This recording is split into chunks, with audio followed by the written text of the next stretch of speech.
Clara Whitmore pressed her back against the kitchen wall and closed her eyes so nobody would see her cry. She had not eaten since morning. The cornbread sitting on the iron skillet, the single square she had saved for herself after feeding 40 men, was the only thing standing between her and another night of going to bed hollow.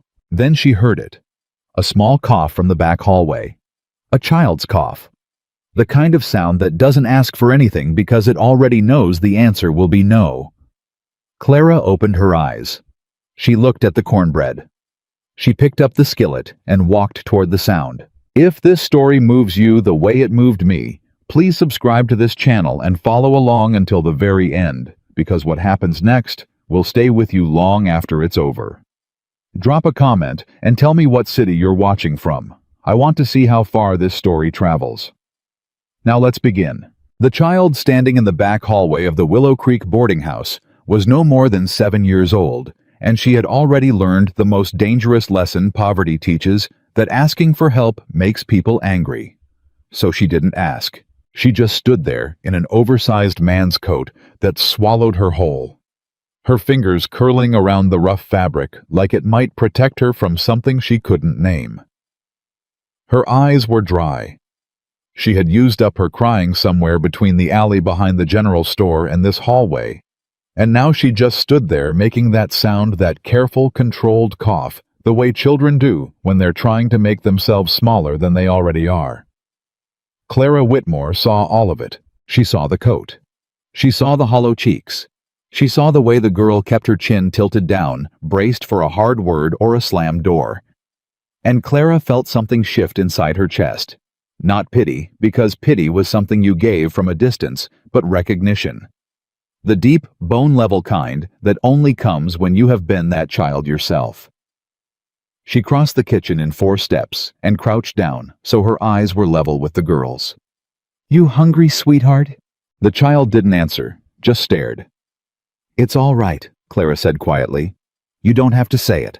I already know." She set the skillet down on the floor between them. Warm, golden cornbread cut into 4 squares, and she sat back on her heels and waited. The girl looked at the food, looked at Clara, looked at the food again. "Go on," Clara said. "Ain't nobody here but us." And the child ate. She ate carefully at first, the way you eat when you've been scolded for being too eager. Then hunger won out over dignity, and she ate the way she actually was starving. Urgent, her small hands wrapped around both pieces at once. Clara stayed right where she was on the kitchen floor in her faded brown dress with flour still on her forearms, and she watched that child eat every last crumb. When it was done, the girl looked up.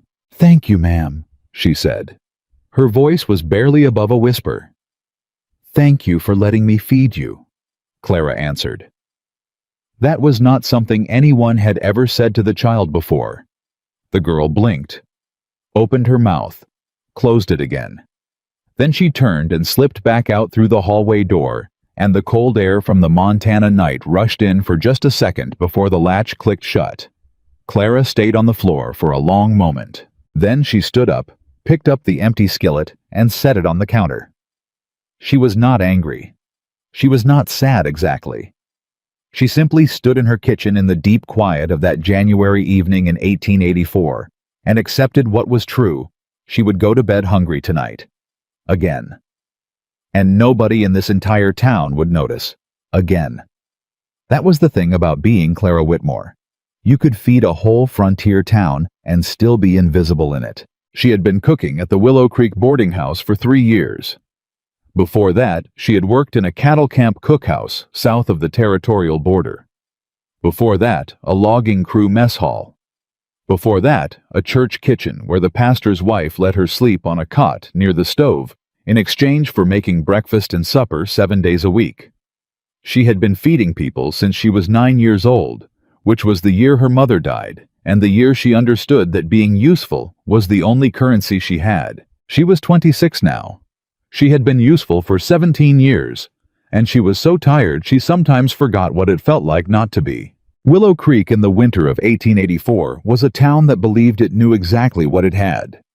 A decent main street with a general store, a post office, a saloon that served reasonable whiskey, a church that served reasonable salvation, and a boarding house that served the best food in the territory. Everyone agreed on that last point, though nobody ever seemed to connect it to the woman producing it. The boarding house was run by a widow named Mrs. Delia Marsh, who was shrewd, practical, and not unkind, but who had a businesswoman's habit of treating her assets as objects rather than people. Clara was an asset, a very good one. Mrs. Marsh paid her a fair wage, fair at least by the standards of what a heavy-set, plain-spoken orphaned woman with no family connections could expect to command in the Montana Territory in 1884. And she left Clara alone to do her work, which Clara had come to understand was the closest thing to respect she was likely to receive in this place. The men who ate at the boarding house ranch hands travelers. The occasional territorial official enjoyed her meals with the uncomplicated satisfaction of men who had never once considered that the food they were putting in their mouths had been made by a person with an interior life. They complimented the biscuits sometimes. They asked for more coffee. They complained when she ran out of pie. But they did not ask her name unless they had to, and they did not remember it when they didn't. She was the cook. That was sufficient. Clara had long since stopped waiting for something different.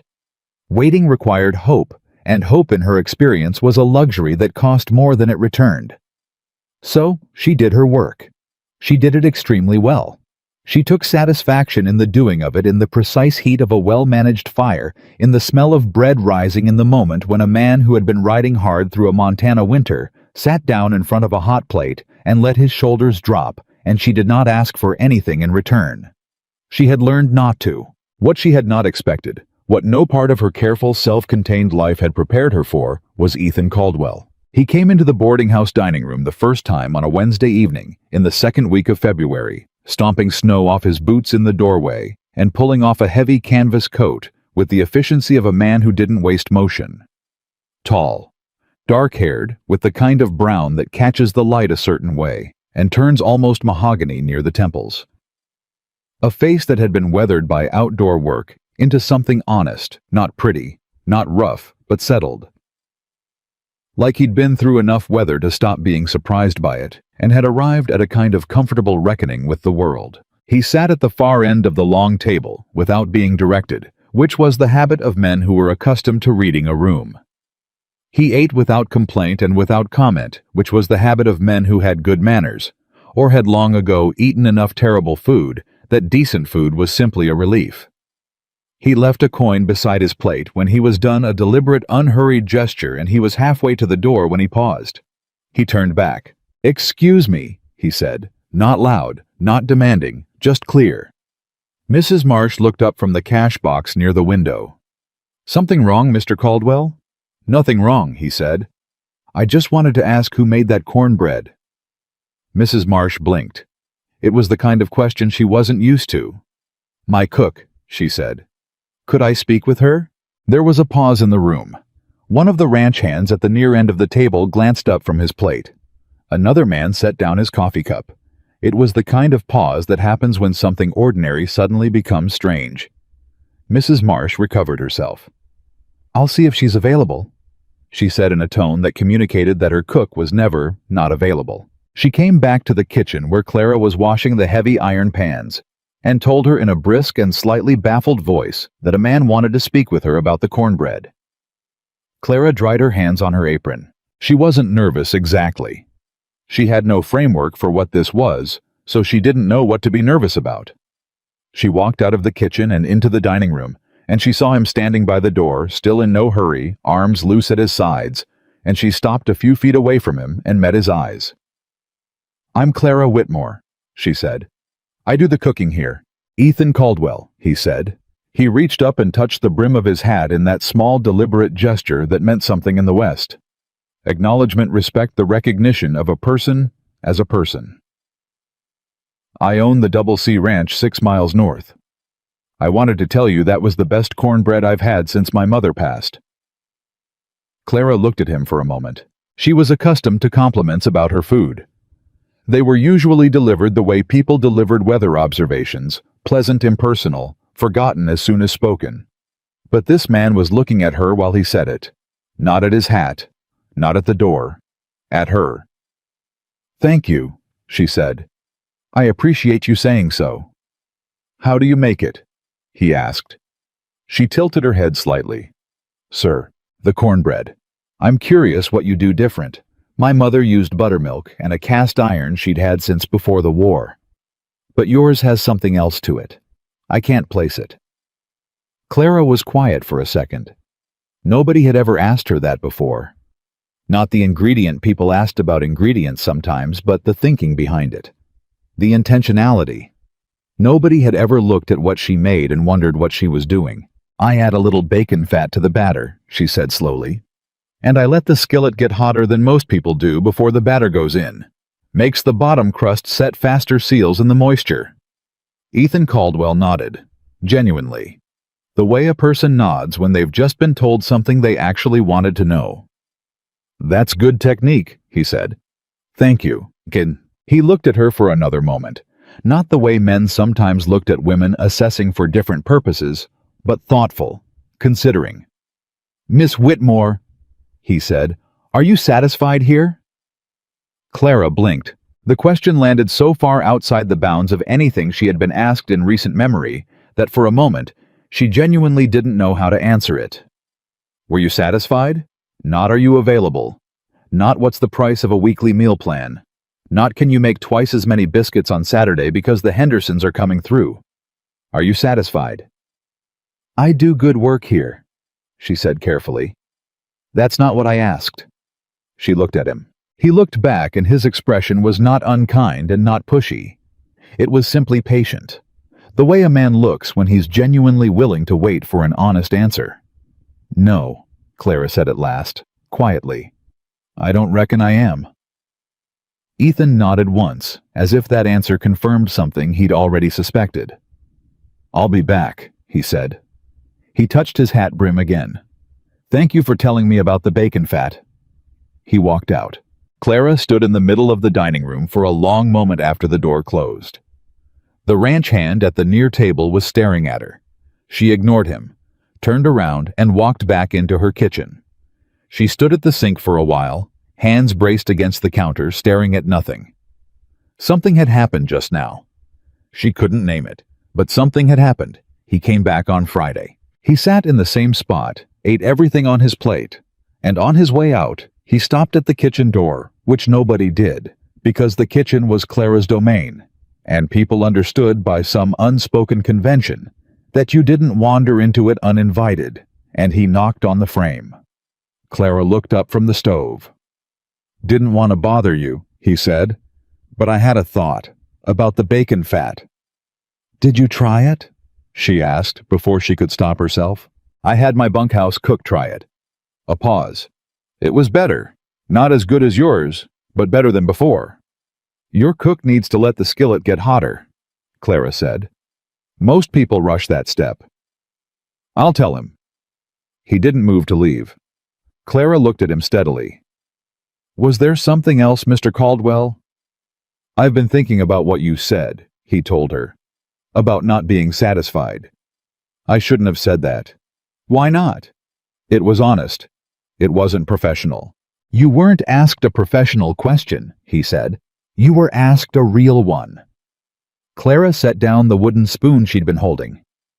She looked at this man in her kitchen doorway, this careful, unhurried man who kept coming back and kept asking real questions. And she felt something she hadn't felt in so long, she almost didn't recognize it. She felt seen. It was not a comfortable feeling. Being seen when you had spent years learning to be invisible was not comfortable at all. It was the kind of thing that made you want to back away and make yourself small again because invisible was safe and seen was dangerous, and you never knew what people did with the things they saw. But she didn't back away. What do you want, Mr. Caldwell? She asked. Her voice was level, honest. Because men don't generally come to a boarding house kitchen doorway twice in 1 week for reasons that have to do with cornbread. Something shifted in his expression, not embarrassment, but acknowledgement. He respected the directness. She could see that. I'm looking for someone to manage my household, he said. Cook, organize supplies, keep order in the house. The men work hard, and they need good food, and someone who knows how to run a kitchen efficiently. I've had 3 different arrangements in the past year, and none of them worked out. Why not? First woman was fine with the cooking, but couldn't manage the supply ordering. Second woman could manage the supplies, but she and the ranch foreman couldn't come to terms, and she left inside 3 weeks. Third wasn't really a cook at all. She was good at saying she was a cook. And you think I'm different? I watched you give away your dinner to a child you didn't know, he said. The words landed like something physical. Clara went very still. You saw that, she said. I came back for my gloves. I didn't mean to be watching, but I saw it. He paused. That's the kind of character that can't be faked, Miss Whitmore. I've been looking for someone with that kind of character. Clara was quiet for a long moment. She thought about the child in the hallway, about the empty skillet, about going to bed hungry and not being sorry about it. Not even a little, not even at 2 a.m, when her stomach woke her up, because the look on that girl's face when she understood she was actually going to be fed had been worth every bit of it. Clara hadn't done it to be noble. She'd done it because it was the only thing she could do. You saw a hungry child and you fed her. That was just how it was. She hadn't done it to be seen, but she had been. 6 weeks, Ethan said. A trial arrangement. Fair wages better than what you're earning here, and Mrs. Marsh won't tell me otherwise. Your own room in the house, not the bunkhouse. Full authority over the kitchen and the household supplies. If it doesn't suit you at the end of 6 weeks, I'll bring you back to town myself, and we'll part as friends. And if it does suit me, then we'll talk about what comes next. Clara looked at him for a long time.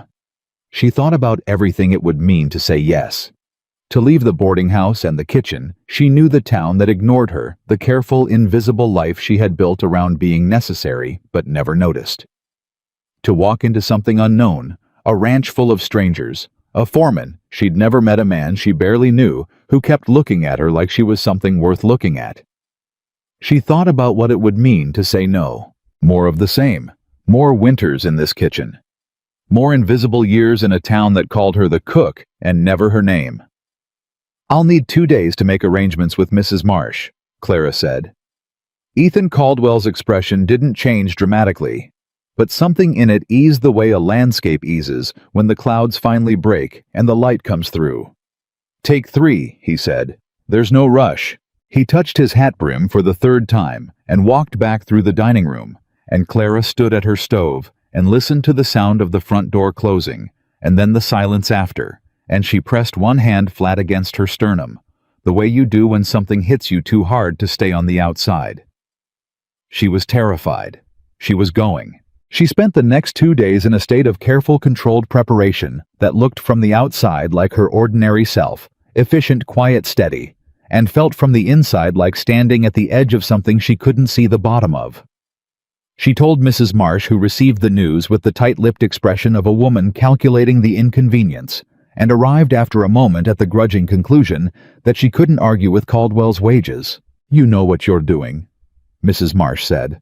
It was not quite a question, and not quite a warning. No, Clara said honestly. But I'm going anyway. Mrs. Marsh looked at her for a second, and then briefly something not unlike respect moved across that practical face. Well, she said. All right then. Clara packed her belongings in the carpet bag she'd carried since she was 12 years old. There wasn't much. A second dress. Her mother's Bible, the only thing she had left of her. Her kitchen knife, good Sheffield steel, the one real luxury she had ever spent money on, wrapped carefully in a piece of flannel. A few small things that had accumulated over years of moving from one kitchen to the next and held meaning only to her. She was ready by the morning of the 3rd day. Ethan came himself. He didn't send a ranch hand. He came with a good bay horse and a second horse rigged for riding, and he came on time. Not early, not late exactly when he'd said he would, and he waited in front of the boarding house and didn't look impatient. Clara came out with her carpet bag, and he moved immediately to take it from her. Not with the exaggerated flourish of performance, but with the simple automatic courtesy of a man who had been raised right. Ready? He asked. Ready, she said. They rode north out of Willow Creek into a morning that was gray and cold and faintly bright at the horizon, where the mountains made a long, jagged silhouette against a sky that was turning from iron to silver. Neither of them spoke much. It wasn't an uncomfortable silence. It was the kind of quiet that exists between two people who are both thinking carefully and don't feel the need to fill space. About 3 miles out, Ethan said, "I should tell you about the foreman." "Harold Bennett," Clara said. He glanced at her sideways. "You know of him? Small town," she said. "I know he ran off the last 2 arrangements inside a month each." "He's a good foreman," Ethan said. "He keeps the ranch running, and he keeps the men honest. But he has opinions about how things ought to be organized, and who ought to be in charge of organizing them. And he won't think a woman like me ought to be." Ethan was quiet for a beat. "No, he won't. Not at first. But you hired me anyway." "I hired you because I trust my own judgment," he said. "And my judgment says you can handle Harold Bennett." Clara considered this. The confidence in his voice was not the breezy, unexamined kind that men sometimes deployed when they hadn't actually thought things through. It was the measured kind. The kind that comes from watching someone and forming a real conclusion.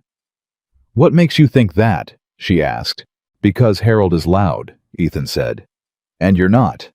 And in my experience, the people who aren't loud are the ones who are too busy actually thinking to be making noise about it." Clara looked at the road ahead of them, at the Montana landscape opening up around them, vast and gray-white and brutally beautiful in the way that things are beautiful when they don't care at all whether you find them so. "I appreciate your confidence," she said. "I appreciate you taking the risk," he said. She looked over at him.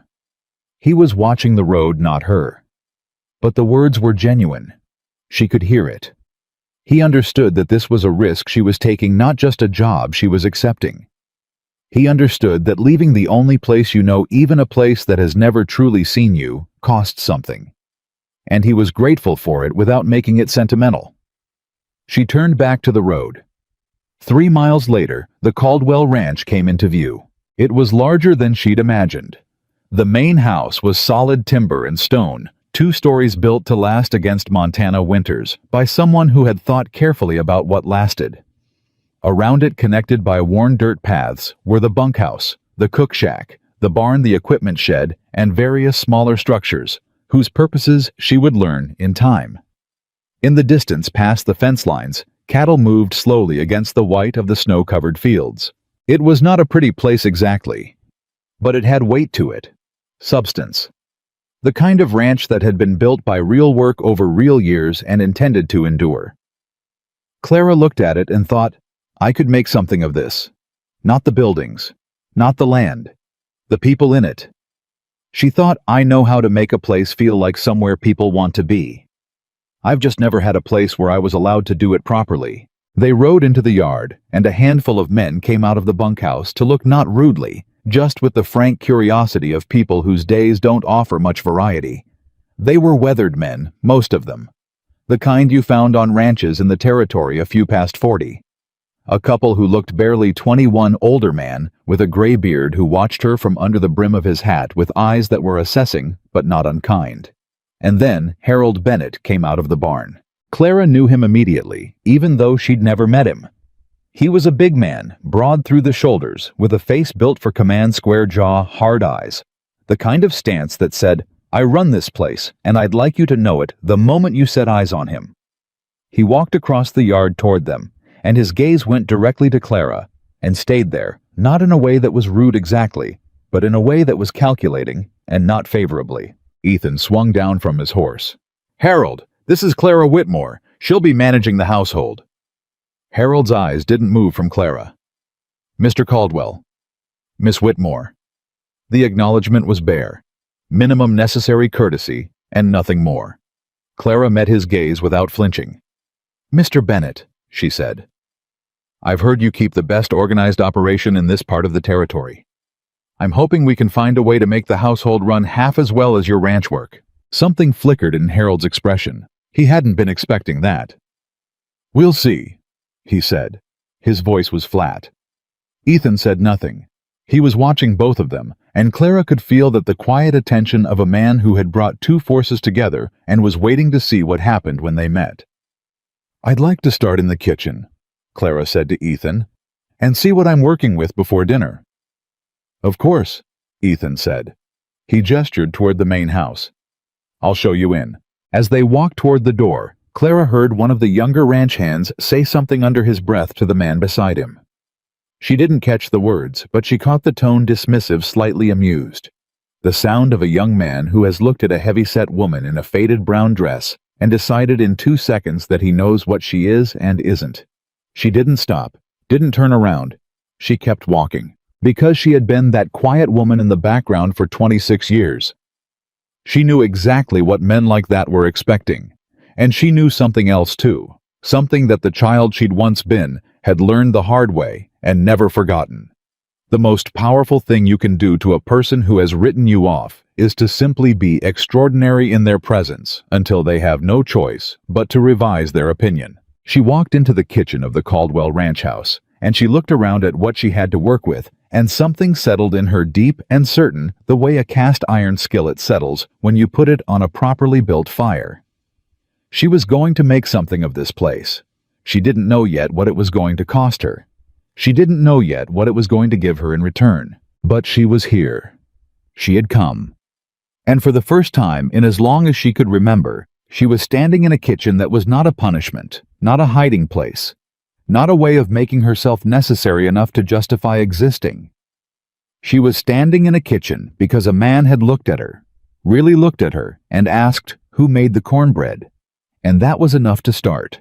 The kitchen at the Caldwell Ranch was bigger than the one at the boarding house and in worse shape. That was Clara's first assessment delivered to herself in the privacy of her own mind, while Ethan showed her around the main house. The stove was a good one, a heavy cast iron range that had clearly cost real money, but it had been maintained by someone who understood how to use it and not how to care for it. The grease trap hadn't been cleaned in weeks. The firebox had a buildup of ash that was choking the draw. The shelves above the work counter were organized by someone who believed that organization meant putting things somewhere rather than putting things somewhere logical. Flour next to the lamp oil. Salt in a container with no lid. 3 different knives, none of them sharpened. Clara said none of this out loud. She looked. She noted. She filed everything away behind a calm expression and said, "This will do fine." And meant it because it would, once she got her hands on it. Ethan watched her take it in. "I know it needs work," he said. "Everything needs work at first," she said. "That's not a problem. That's just where we start." He showed her the room she'd been given, small, clean, on the ground floor of the main house at the end of a short hallway with a window that faced east. There was a bed, a washstand, a small table, and a chair. It was nothing remarkable. To Clara, it was the finest room she had ever had to herself. She set her carpet bag on the bed and didn't say anything about that either. Ethan said, "Dinner for the hands is at 6. There are 12 men on the crew right now, plus myself and Harold. What have they been eating? Beans and salt pork mostly."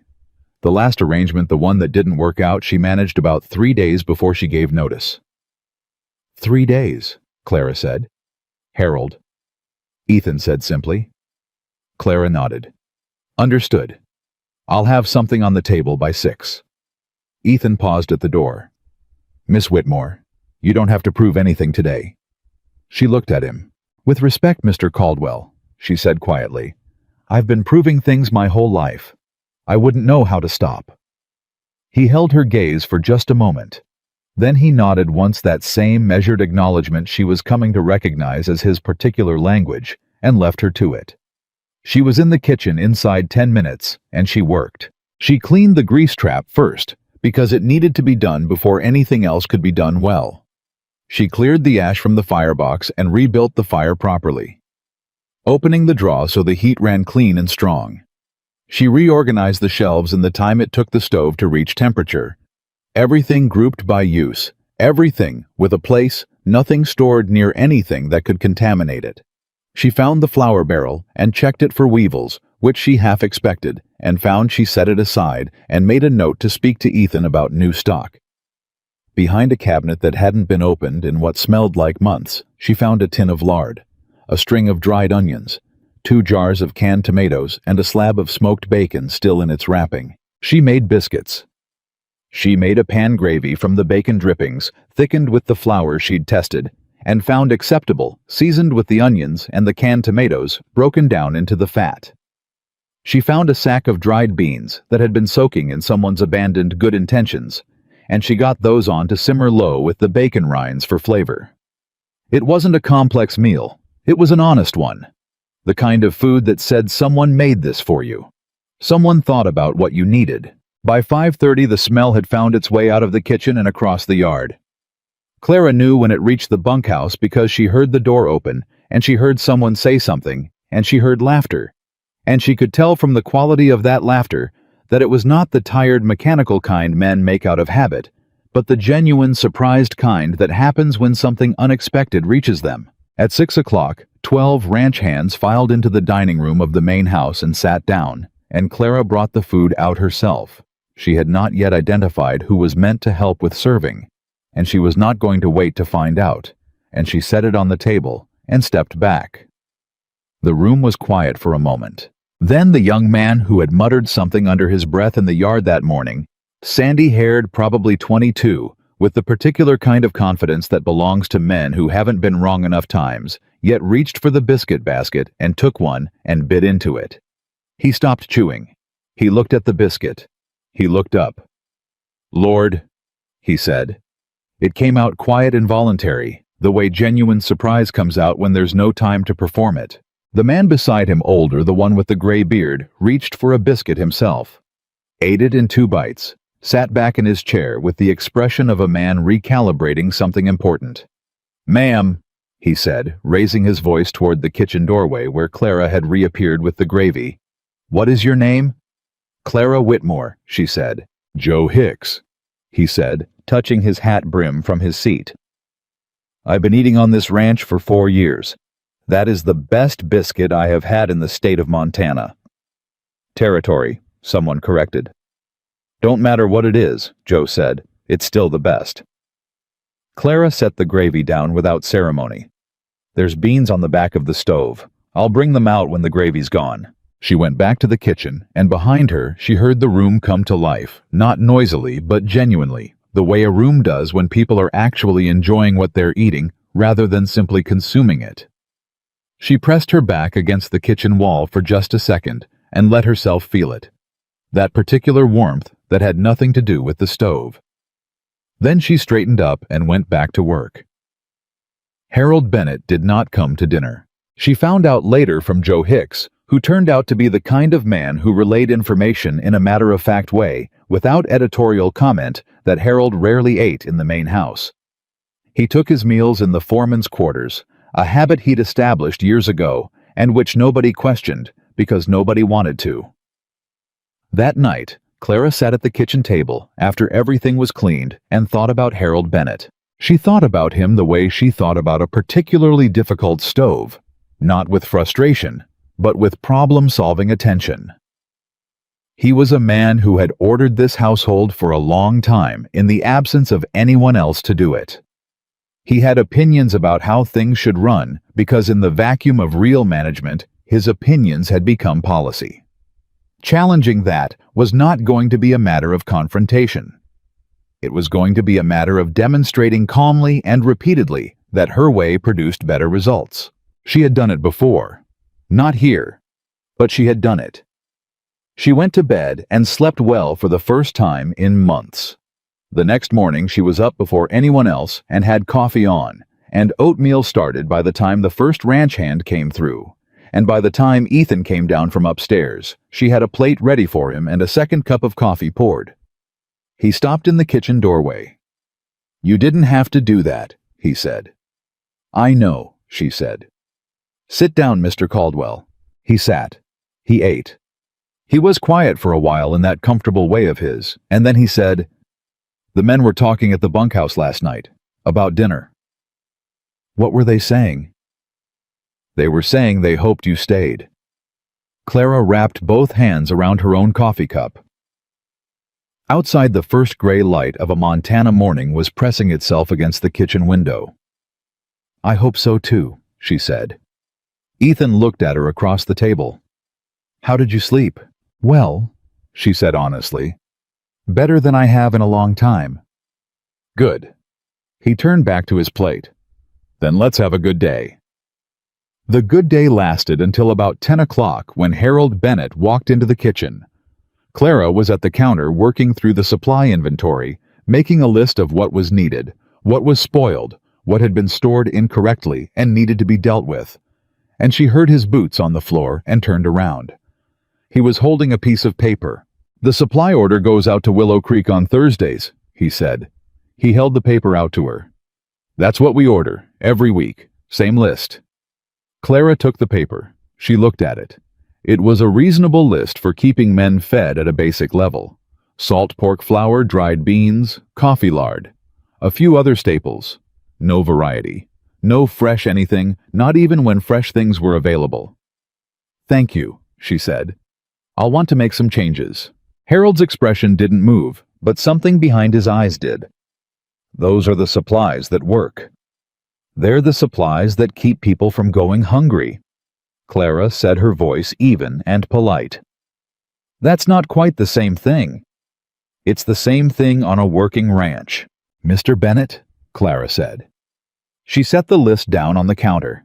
She turned to face him fully, not aggressively, but not yielding either, just square the way you face something you intend to deal with, honestly. "I understand you've been managing this household in the absence of anyone else to do it. I respect that. I want you to know I'm not here to undo what you've built or to make your job harder." Harold said nothing. "But I am here to do my job," she continued. "And my job is to make sure the men who work this ranch are eating well enough to work the way Mr. Caldwell needs them to work. A man who eats salt pork and beans every day for months gets tired in his bones in a way that has nothing to do with how much sleep he's getting. That costs the ranch." A pause. "I know what costs this ranch," Harold said flatly. "Then you know that better food is an investment," Clara said, "not an expense." The silence between them stretched out long enough to have weight. Harold looked at the list on the counter, looked at Clara. His jaw was tight. "You want to change the order?" he said. "You run it past me first." "I'll run it past Mr. Caldwell," Clara said. "The same way I would expect you to." It was not an aggressive statement. It was a factual one. She was not going over Harold's head. She was simply establishing that they answered to the same authority, and that his authority over her was not automatic simply because he was accustomed to having it. Harold knew that. She could see him process it, and she could see him not like it. "Fine," he said. The word came out clipped. He turned and walked back out of the kitchen. Clara turned back to her inventory list. Her hand was perfectly steady. She had known that was coming. She had been ready for it. And she had not backed down, which was the only thing that mattered right now. Not winning, not impressing anyone, just not backing down. She went on with her work. 2 days later, she presented Ethan with a revised supply order and a one-page accounting of why each change was justified, including a rough calculation of the cost differential. She had been conservative in her changes. She wasn't asking for anything extravagant, just for eggs and fresh vegetables when they were available in town for variety in the protein, so the men weren't eating the same thing every day, for molasses and a small amount of sugar that would allow for occasional baked goods. Ethan read through it carefully. "You did the cost comparison yourself," he said. "It seemed useful to show the reasoning," she said. He looked up. "Harold's going to say it's unnecessary." "I expect he will," Clara said. "I think the men's performance over the next few weeks will answer the question more usefully than either of us arguing about it." Ethan held her gaze for a moment. Then he approved the order. Harold found out the next morning when he saw the revised list in the kitchen. He came to find Clara in the yard where she was talking to Joe Hicks about which of the ranch hands had dietary needs she should know about. Joe was the informal keeper of such information she had discovered, being the oldest man on the crew and the one everyone else eventually told things to. Miss Whitmore, Harold said. Joe stepped back half a pace with the quiet tact of a man who knows when to give people room. Mr. Bennett, Clara said. You went to Caldwell with that order. I did. I told you to run changes past me. And I told you I'd run them past Mr. Caldwell, Clara said. I wasn't defiant about it, Mr. Bennett. I was clear about it. There's a difference. Harold's face was hard. You've been here 3 days. I have, she said. And in those 3 days, I've also cleaned a grease trap that was a fire hazard, reorganized a supply shelf that was storing lamp oil next to food ingredients, and identified a flour barrel with weevils that would have made 12 men sick inside a week. I'm not trying to make your life difficult. I'm trying to do my job. The weevils landed. She saw at the slight adjustment in Harold's eyes that meant he'd known about neither the oil near the food nor the contaminated flour, and he knew that she knew that, and it shifted the ground under his argument in a way he hadn't anticipated. You could have come to me about those things, he said. I could have, she agreed. And going forward, if something touches on the ranch operations side, I absolutely will. But the flour and the supplies and the grease trap are my side of the house. I handled them. Harold said nothing for a long moment. Then he said very quietly, Don't make me regret not fighting harder against Caldwell bringing you in. He walked away. Joe Hicks watched him go. He was quiet for a moment. Then, without looking at Clara, he said, That's the most civil he's been to a household manager since I've been on this crew. Clara looked at him sideways. Is that supposed to be encouraging? Yes, ma'am, Joe said. Actually, it is. The first week ended and the second began, and the rhythm of the ranch started to accommodate Clara the way a river accommodates a new stone in its bed. Not without turbulence, but inevitably, because the water has to go somewhere, and eventually it finds the shape that fits. She learned the men's names and their habits with the systematic thoroughness that had always been her survival skill. Tom Briggs. The sandy-haired young man who'd muttered in the yard, drank 3 cups of coffee every morning, and had trouble waking without them. She started having the 3rd cup waiting for him, when he came in without comment and he stopped muttering. Pete Okafor, who was the best roper on the crew, and who ate twice as much as anyone else, got extra portions without being asked, because she had seen him eyeing the pot, and she wasn't interested in watching a grown man be hungry. Old Joe Hicks had a bad knee that made him slow on the stairs, and so she always put whatever she was keeping warm for latecomers on the lower shelf, rather than the top again, without announcing it, because she had learned long ago that the most powerful kindness is the kind that doesn't require the recipient to acknowledge receiving it. She noticed who was nursing a shoulder that wasn't healing right. She noticed who was getting letters that made him quiet for the rest of the day. She noticed who wasn't sleeping, and she did small things about all of it. Nothing dramatic. Nothing that required anyone to admit they needed anything. Just the steady application of attention and care to the daily fact of living, which was what she had always done, what she was good at, what she had never been properly credited for, but which was transforming this household day by day in ways that were starting to be visible to everyone except perhaps Harold Bennett. It was near the end of the 2nd week that the first real crisis came. Tom Briggs rode in from the south pasture at a full run just before noon and hit the yard at a speed that told Clara, before he even got off his horse, that something had gone wrong. She was at the kitchen window when he came in, and she was already moving toward the door when he came through it. There's been an accident, he said. He was out of breath, and underneath the urgency, his face was pale with something that wasn't physical. Pete. He got his arm caught in the fence wire. It's bad. How bad? Clara said. He's bleeding. A lot. We got him stopped up some, but he needs, I don't know. He needs something. I don't know how to do. Clara said, Where is he? South pasture. Hatcher's with him. How far? 20 minutes hard ride. Clara was already moving. She went to the cabinet where she kept her medical supplies she had reorganized and restocked it in the first week, because a working ranch and an empty medicine cabinet was a combination that only worked until it didn't, and she pulled out what she needed with the efficiency of a woman who had handled injuries before clean linen for binding a bottle of carbolic solution. The small scissors, the needles, and waxed thread she had put in specifically because ranch work produced exactly this kind of wound. She was out the door in under 2 minutes. Tom blinked. You know how to ride, she said. He rode. She kept pace with him, which surprised him.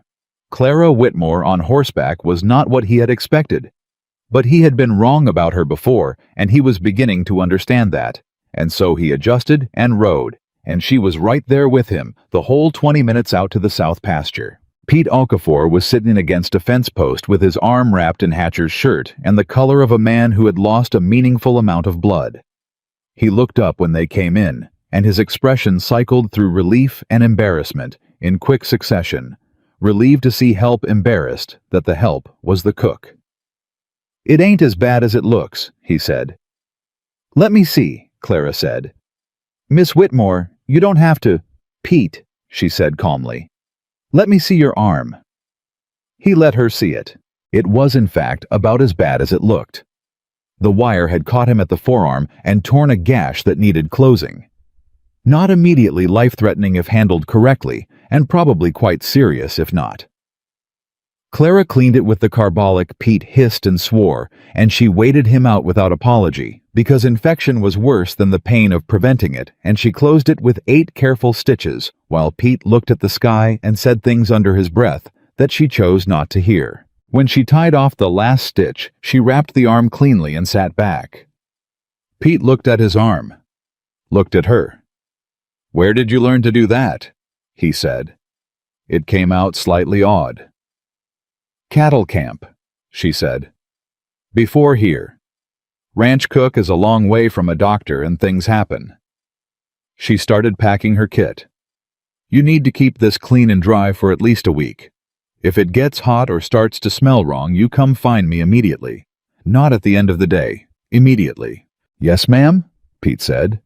"You'll want to eat extra this week," she said. "Your body's going to be doing repair work. I'll make sure there's enough." Pete was quiet for a moment. Then he said, "Thank you, Miss Whitmore." "You're welcome," she said simply. "Now let's get you back to the ranch." The ride back was quieter. Tom rode on Pete's other side, and every few minutes Clara caught him glancing over at her with an expression she recognized as the one men wear when they're revising a conclusion they made too quickly. She said nothing about it. When they got back to the ranch, Harold was in the yard. He had clearly heard something was wrong and come to see, and when he saw Pete's bound arm and Clara's kit, he went very still in the way that people go still when they're recalibrating. "Is he all right?" Harold said. He was looking at Pete, but the question was for Clara. "He will be," Clara said. "He needs rest and watching. The wound's clean and closed." Harold looked at her. He didn't say anything, but something shifted fractionally, barely visible in the set of his face. The look of a man who has been holding a position and has just encountered evidence that makes that position harder to maintain. "Right," he said, and turned and walked back toward the barn. That was all. But Joe Hicks, who had been watching from the bunkhouse doorway, caught Clara's eye and gave her a single slow nod, the kind that means you just won something important. Clara went inside and washed her hands and put the kettle on. That evening, Ethan came to the kitchen after the men had been fed. She was at the table with her supply notes, and the lamp turned up, and he knocked on the doorframe, even though it was his house, and he had no reason to knock. "I heard about Pete," he said. "He'll be fine," Clara said. "That's not what I came to say." He came and sat down at the table the same easy, unhurried way he did everything. "I came to say that what you did today was above and beyond what I hired you to do." "It needed doing," Clara said. "So I did it." "That's what I mean," he said. She looked at him. "Some people see what needs doing, and they wait for it to be their job," he said. "You see what needs doing, and you do it. That's different. That's rare." Clara was quiet for a moment. Outside, the wind had come up the way it did in the Montana nights, pressing against the walls with a sound that was not unfriendly so much as frank, a reminder that the world out there was large and indifferent, and warmth was something you made yourself. "My mother used to say that," she said, "that seeing and doing were the same thing if you were paying attention." "Your mother sounds like she was a wise woman." "She was," Clara said. "She died when I was 9. I've been trying to be what she would have been for a long time." She said it matter-of-factly, not reaching for sympathy, just stating a fact about herself, the way she stated other facts directly without decoration. But when she looked up, Ethan was watching her with an expression she hadn't seen on a man's face aimed at her before. Not pity. Something more honest than that. "That must have been a long time to carry something that heavy," he said. "You learn to carry things," she said. "Or they carry you. Which one have you managed?" She thought about it genuinely. "Mostly the first," she said. "Some days the second. Same as anyone." Ethan leaned back in his chair. He looked at the table for a moment, and then at his hands, and then at her. And when he spoke, his voice was quieter than usual. "My wife passed 4 years ago," he said. "Influenza. We had 7 years together. I built everything on this ranch with her in mind, what she'd like, what she'd want it to be. After she was gone, I kept running it because that's what you do. But it stopped feeling like what she would have wanted." Clara said nothing. She waited. "The morning I came into the boarding house," he said, "I was there because I'd been in town for a meeting with the bank and I needed to eat before the ride back. That's the whole reason. I wasn't looking for anything. I wasn't thinking about anything except getting back before dark." He paused. "And then I saw what you did, with the child, and I thought that is the kind of person my wife was. That kind of quiet, instinctive goodness. The kind that doesn't perform itself." Clara's throat felt tight. She kept her voice even. "Mr. Caldwell, I'm not saying it to make you uncomfortable," he said quickly. "I'm saying it because I think you deserve to know why I came back. It wasn't just the cornbread." He looked at her steadily. "I came back because I wanted to know someone like you." The kitchen was very quiet around them. Outside the window, the Montana night pressed close and dark and enormous, and the lamp made a small, warm circle of light on the table between them, and Clara Whitmore sat in the middle of that warmth and felt something she had not allowed herself to feel in a very long time. The dangerous, terrifying, necessary feeling of being wanted. Not needed. Not useful. Wanted. "I don't know what to do with that," she said honestly. "You don't have to do anything with it," he said. "I just wanted you to know." He stood up. He touched his hat brim in that particular way of his. "Good night, Miss Whitmore," he said. "Good night, Mr. Caldwell," she said. He left. She sat at the table for a long time after her hands wrapped around her coffee cup, staring at nothing. The lamp burned low. The wind pressed against the walls. And somewhere deep inside the careful architecture of the life Clara Whitmore had built to keep herself from ever being hurt by hope again, something shifted. Not dramatically. Not with fanfare. Just a small, irreversible movement. The way a door moves when someone on the other side puts a hand flat against it. Not open. Not yet. But no longer fully closed. She sat there in the warmth of the kitchen she was already beginning to think of as hers, this woman who had spent 26 years being nobodies and nothings, and she let herself feel it. All of it. The fear and the hope and the gratitude and the grief and the terrifying possibility that she might after everything be standing at the beginning of something rather than the end. She blew out the lamp. She went to bed. And this time when she slept, she dreamed of something she couldn't name when she woke up, but that left behind like a handprint on a cold window, the unmistakable warmth of not being alone. She should have known the peace wouldn't last. That was the thing about good stretches of time. They lulled you into believing the world had decided to be kind, and then the world reminded you it hadn't decided anything of the sort. It had simply been busy elsewhere, and was now back with its full attention. The morning it started.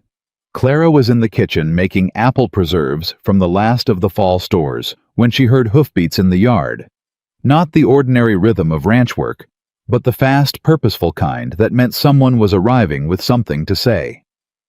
She wiped her hands on her apron and looked out just as a rider she didn't recognize pulled up hard near the barn. Ethan was already in the yard. She watched him walk out to meet the man, and she watched the conversation happen too far to hear too fast to read. And she watched something change in Ethan's posture as it went on. The way a man's shoulders change when he's receiving news that requires him to hold himself carefully. The rider left. Ethan stood in the yard alone for a moment. Then he turned and came inside. He walked through the house to the kitchen doorway, and Clara looked at his face and said, "Sit down." He sat. She poured him coffee and set it in front of him, and then she stood on the other side of the counter and waited because she had learned that some things needed to be said in their own time. "That was a man named Garrett," Ethan said finally. "He works for a land attorney out of Helena, name of Whitfield." He wrapped both hands around the coffee cup. "According to Garrett, there's a dispute about the eastern boundary of this ranch. Whitfield is representing a man named Victor Doyle, who is claiming that 17 acres of my eastern pasture belong to him based on a survey conducted last spring." Clara was quiet. "The survey says the fence line is wrong," Ethan continued. "Which would mean I've been running cattle on Doyle's land for the past 3 years, which would mean I owe him back payment for grazing rights, which Whitfield has helpfully calculated to a specific number." A pause. "It is a very large number." "Do you have your original survey?" Clara asked. "I have a survey from when I bought the property in 1874, 10 years ago." He looked up. "Surveys can be argued with, especially when the man doing the arguing has a Helena attorney and a judge he has dinner with every Thursday." The stillness in the kitchen was the heavy kind. "Who is Victor Doyle?" Clara said. Ethan's jaw tightened. "He owns the Doyle Cattle Company, runs about 3 times the operation I run. He's been buying up land in this valley for 2 years. Every ranch that hits a hard season, every family that can't make their note, Doyle shows up with a fair price and very little time to consider it." "And you haven't had a hard season?" "Not until now," Ethan said. Clara looked at him. She thought about the ranch she had spent 3 weeks learning, the men who ate at that table, the wood of the kitchen she'd made her own, the east window that caught the morning light in a way that had started to feel like something she could count on. She thought about all of it, and she felt a cold, familiar anger move through her, not hot and impulsive, but the other kind, the slow-burning kind that doesn't rush because it doesn't have to. "What does Harold say?" she asked. "I haven't told Harold yet." Clara straightened. "Tell him today. He knows that land better than anyone." "He's going to want to fight." "Good," she said. "So do I." Ethan looked at her. Something in his expression shifted, surprised not by her anger, but by the steadiness of it, the certainty. "This isn't your fight, Miss Whitmore," he said, not dismissively, carefully. "It is now," she said. "I live on this ranch. I work on this ranch. The men I feed every day work on this ranch." She held his gaze. "Unless you'd like to tell me that's not enough to have a stake in what happens to it." He didn't say that. He drank his coffee, and then he went to find Harold. Clara went back to her preserves and thought hard about Victor Doyle.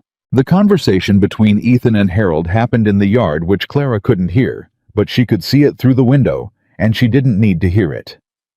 Harold went through the progression she would have predicted. First, the stillness of a man receiving bad news, then the visible stiffening of fury, then the gesturing and the pacing, and then gradually the deliberate pulling back into something colder and more tactical. Harold Bennett was a hard man, but he was not a stupid one. Fury was the first response. Planning was the second. She had the noon meal on when they both came in, and the 3 of them sat at the kitchen table, which had become over 3 weeks the place where things got decided on this ranch. A development neither Ethan nor Harold had explicitly acknowledged, but both had accepted, and they talked. Harold knew the eastern boundary better than the survey did. He had ridden it for years. He knew where every post was set. He knew where the creek ran and how the land lay. He said that the Doyle survey was wrong. Not slightly wrong. Wrong in a way that wasn't accidental. "Someone moved the stakes," Harold said. His voice was flat and certain. "Those stakes were set right when Caldwell bought this place. I was there. I watched the surveyor set them. That creek bend has not shifted." "Can you prove that?" Clara said. Harold looked at her. It was the first time in 3 weeks that Harold had looked at her without the particular quality of resistance she had grown accustomed to, not because it was gone exactly, but because the situation had recalibrated what mattered. "There are men who were here in '74 who could testify to where the line was set," he said. "Old Mick Garber in town, Bill Sanderson if he's still at the Hendrick place, men who were on this property when it was surveyed." "That's witnesses," Clara said. "What about documents?" "The original survey," Ethan said. "Which can be argued with," Clara said. "You said so yourself." She was quiet for a moment, turning something over in her mind. "When Doyle's survey was filed, where was it filed?" "Territorial Land Office," Ethan said. "Helena. And the surveyor who conducted it, do you know who he was?" Ethan looked at Garrett's message, which was still on the table. "A man named Orvis, R.J. Orvis. Has Orvis surveyed land for Doyle before?" A pause. Harold and Ethan looked at each other. "I don't know," Ethan said. "Find out," Clara said. "Because if Orvis has surveyed 3 or 4 pieces of land that all happen to go Doyle's way, that's not coincidence. That's a pattern. And a pattern is something a judge has to look at, even if he eats dinner with Doyle's attorney." The silence in the kitchen had changed quality. It was no longer the silence of men hearing bad news. It was the silence of men thinking. Harold said slowly, "She's not wrong." It was 4 words. He said them to Ethan, not to Clara. But Clara heard them, and she understood what they cost him, and she said nothing about it, because that was not the point. "I need to go to Helena," Ethan said. "You need someone to go to Helena who Doyle doesn't know," Clara said. "If you walk into the land office, Doyle will know about it inside 2 days. This is a small territory, and Doyle has been operating in it for long enough to have eyes." Another silence. "I could go," Clara said. Both men looked at her. "I'm the cook from the Caldwell Ranch," she said. "I'm nobody that Victor Doyle has ever thought about. I can go to Helena, say I'm visiting a cousin, go to the land office, and look at what surveys R.J. Orvis has filed in the past 5 years without anyone thinking twice about it." Harold opened his mouth, closed it, opened it again. "You know how to read a land survey." "I know how to read," Clara said. "And I know what I'm looking for. I don't need to understand every technical notation. I need to see whose name keeps appearing next to whose." Ethan was very still. "It could be nothing," he said. "It could be," Clara agreed. "But if it's something you need to know before Whitfield gets in front of a judge." Ethan looked at Harold. Harold looked at the table. Then Harold said something that Clara would not forget for the rest of her life. Said it quietly. Said it to the table, rather than to her. But said it clearly enough to be heard. "Let her go," he said. "She's the right person for this." Clara took the stage to Helena 3 days later. She told the other passengers she was visiting her cousin, which was the story she had settled on because it was vague enough to not require supporting details and specific enough to not invite follow-up questions. She carried her carpet bag and her Sheffield knife and the notebook she'd been using to track household supplies because a woman with a household notebook looked like exactly what she was. A practical, unremarkable woman managing ordinary life. And ordinary life was the best cover she had. Helena was large by territorial standards. It surprised her a little, though she kept that off her face. She had spent most of her life in places where everyone knew everyone, and the arrival of a stranger was an event. Helena was busy enough that nobody looked at her twice, which was exactly what she needed. She found a boarding house cheaper than the hotel, cleaner than she'd expected, and she settled in for what she estimated would be 2 days of work. The Territorial Land Office opened at 8 in the morning. Clara was there at 8:15, having learned from experience that being the second person through a door was better than being the first, because by the second person, the clerk has finished his opening routine and is ready to be helpful rather than resentful. The clerk was a young man named Fletcher, who responded well to being spoken to respectfully. She could tell immediately that he spent most of his day being spoken to impatiently by men who considered his office a bureaucratic obstacle. And when she explained that she was trying to understand how land survey records worked, because her employer was involved in a boundary question, he was almost eager to explain. She spent 4 hours in the land office. What she found in those 4 hours was this R.J. Orvis had filed 14 land surveys in the past 4 years. Of those 14, 11 had been commissioned by or directly benefited Victor Doyle or entities associated with the Doyle Cattle Company. 3 of those surveys had resulted in boundary disputes that were subsequently resolved, all 3 resolved in Doyle's favor. In 2 of those cases, the previous survey had been conducted by a different surveyor, and in both cases, the Orvis survey showed a boundary line meaningfully different from its predecessor. Clara wrote everything down in her household notebook in the same neat, functional handwriting she used for supply lists. She wrote it clearly and completely, including the case numbers, the dates, and the names of the parties involved. She also asked Fletcher very casually whether land surveys on file were public record. They were. She asked whether a copy could be made of a specific record for a small fee. It could.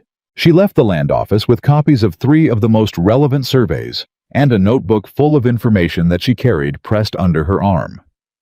The way you carry something you understand is important. On the stage back to Willow Creek, she sat by the window and watched the Montana landscape pass and thought about Victor Doyle, a man she had never met, a man who had never thought about her, a man who had spent years building a pattern of quiet theft so careful and so gradual that nobody had looked at the full picture long enough to see it for what it was. She thought about the ranch, about the men, about Ethan's face when he'd said it is a very large number. She thought not if I can help it. She arrived back at the ranch on the evening of the second day.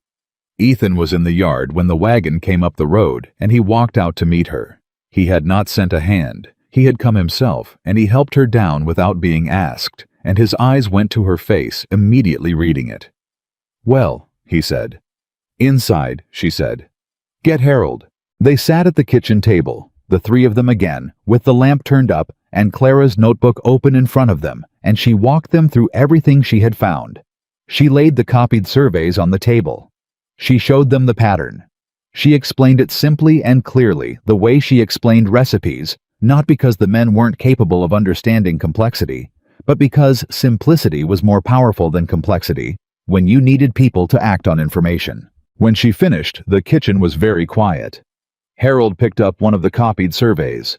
He looked at it for a long time. "He's been doing this for years," Harold said. His voice had a quality she hadn't heard from him before. Not hot anger, which she had heard, but the cold, slow kind. The kind that has a longer reach. Running the same play over and over, different ranches, same surveyor, same attorney. "Same judge," Clara said. Harold looked up. "I couldn't find that in the land office records," she said, "but it's a question worth asking. If Whitfield brings this to the same judge who ruled in the other 2 disputes, that's worth knowing before you walk into the courtroom." Ethan was looking at her with an expression she had no good category for. "How did you know to look for this?" he said.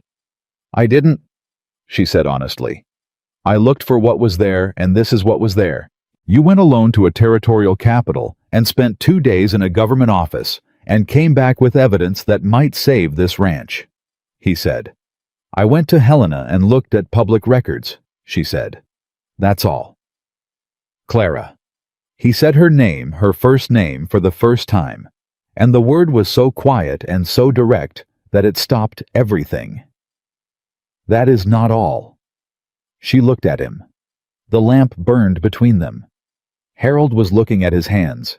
"What you did," Ethan said, "took courage, and intelligence, and the willingness to do something important without anyone asking you to, or knowing to ask." He paused. "I owe you a debt I don't know how to repay." "You gave me a room," Clara said. Her voice was not quite steady. "And a kitchen. And you asked my name." She looked at the table. "That's already more than most people have given me." The silence that followed was not empty. It was the kind of silence that holds things that are true and present and not yet spoken, things that both people in the room can feel, and neither is quite ready to name. Harold cleared his throat. "We need to get this to a land attorney," he said. His voice was back to its practical register, which was Clara thought the kindest thing Harold Bennett had done for her since she arrived, because it gave everyone a way back to solid ground. "Someone Doyle doesn't know. Someone out of Bozeman, maybe. I know a man," Ethan said. He was still looking at Clara, but he brought himself back. "Mercer. He's good, and he's honest, and Doyle won't have gotten to him because Mercer doesn't need Doyle's money." "Send for him," Harold said. "First thing tomorrow," Ethan said. Clara closed her notebook. She was tired, the bone-deep tired of 2 days of being completely alert in unfamiliar territory, and it was showing now that the information had been delivered and the immediate urgency had eased. "Go to bed," Ethan said quietly. "You've done enough for 1 day, for 1 week." She started to say that she needed to check the stove, that there was a pot she'd left. "I'll check the stove," Harold said. She looked at him. He was not looking at her. He was already standing, already moving toward the back of the kitchen, with the particular determined focus of a man doing a thing before he can change his mind about doing it. Clara watched Harold Bennett check her stove. She picked up her notebook and her bag, and she walked to the hallway door, and she stopped. "Mr. Bennett," she said. Harold looked up. "Thank you," she said. He held her gaze for exactly 2 seconds. Then he nodded one of those single nods, the same as Ethan's, the ranch country currency of acknowledgement, and turned back to the stove. Clara went to bed. She lay in the dark of her east-facing room and listened to the sounds of the ranch, settling for the night. The distant cattle, the wind, the small creaks of a timber house contracting in the cold. And she thought about everything she had set in motion, not just the surveys, not just the attorney. She thought about Harold checking her stove. She thought about Ethan saying her name. She thought about the way the kitchen table had become the place where this ranch made its decisions, and the way she had become without planning it, without asking for it, without even fully noticing when it happened, part of those decisions. She had come here to cook. She had become something she didn't have a word for yet. She was almost asleep when she heard it, just at the edge of consciousness, the way things arrive when your guard is finally down. Horses. Not one. More than one. Moving at speed on the road that ran past the northern boundary of the ranch. She lay still and listened. The horses slowed, stopped, somewhere near the property line from the sound of it. Then nothing. She told herself it was travelers. She told herself it was nobody's business at this hour. She told herself to sleep. She lay awake for another hour. In the morning, Joe Hicks came in for his coffee with a look on his face that she had learned to read as the precursor to information he wasn't sure how to deliver. "Joe," she said. "Someone cut the fence," he said. "East boundary, 3 sections down." Clara set the coffee pot on the counter carefully. "When?" "Has to have been last night. Harold rode the line at dusk and it was fine." "How much fence?" "Enough to let cattle through," Joe said. "Enough to look like it might have been our cattle that wandered onto the neighboring land." He paused. "If someone happened to be watching for it." Clara looked at him. "Victor Doyle's eastern property line," she said. It was not a question. Joe nodded. Clara took her apron off. "Where's Mr. Caldwell?" she said. "Already out there," Joe said. "Him and Harold both." "Good." She was already moving. "Joe, get breakfast on the table for the men. There's oatmeal on the back burner, and the biscuits are in the cloth on the counter. Can you do that?" Joe blinked. Nobody had ever asked Joe Hicks to serve breakfast before. "Yes, ma'am," he said with the air of a man who has just been assigned a mission. Clara walked out of the house and across the yard, and she didn't stop until she reached the east pasture, where Ethan and Harold were crouched near the downed fence wire, and she stopped beside them and looked at what she was seeing and felt the cold anger from the day before come back harder and cleaner. Harold looked up. His face was doing something complicated fury and something almost like helplessness, which she had not seen on Harold Bennett's face before. 3 sections, he said. Clean cuts. Somebody knew what they were doing. "This is a message," Clara said. "It's more than a message," Ethan said. He was still looking at the wire. If Doyle's man was here last night and saw our cattle cross that line, it becomes evidence. Evidence that our cattle have been grazing his land, which supports his claim about the boundary. Except we have the surveys, Clara said. Surveys take time, Harold said. A judge can issue a preliminary injunction while the surveys are being argued. Doyle could get an order stopping us from running cattle on the eastern pasture while the case proceeds. Lose the eastern pasture for a season. He stopped. The ranch doesn't survive it, Ethan said quietly. The three of them stood in the cold morning beside the downed wire. Clara looked at the cut ends clean, deliberate, the work of someone who had done this before and done it fast. She looked at the ground on the other side of the line, and then she looked at the ground on their side. And she saw something. She crouched down. Look at this, she said. Ethan and Harold crouched beside her. Boot prints, on their side of the fence, coming from the Doyle side and going back. Someone crossed over, Clara said. They didn't cut from this side. They came from there, cut from our side, going back, and returned the way they came. She looked at Harold. If they cut from the Doyle side, any cattle that drifted would drift toward Doyle's land. But these prints say whoever cut this wire was standing on our land when they did it. Harold looked at the prints, at the wire, at the prints again. That's trespassing, he said slowly. That's evidence, Clara said. Get a board and cover these prints before anyone else walks through here, and send someone to town for the sheriff before Doyle can get there first. Harold was already standing. He looked at her for a long moment. Harold Bennett, who had run off 2 household managers in less than a month each, who had told Ethan he'd fight against bringing her in, who had spent 3 weeks challenging every decision she made. And he said quietly to Ethan, "Where did you find her?" Ethan looked at Clara, and Clara, for the first time in as long as she could remember, let herself smile. Not a polite smile, not a careful one. The real kind, the full kind, the kind you don't bother to manage because there are moments when managing yourself would be a waste of something true. He asked about my cornbread, she said. Harold made a sound that was almost a laugh.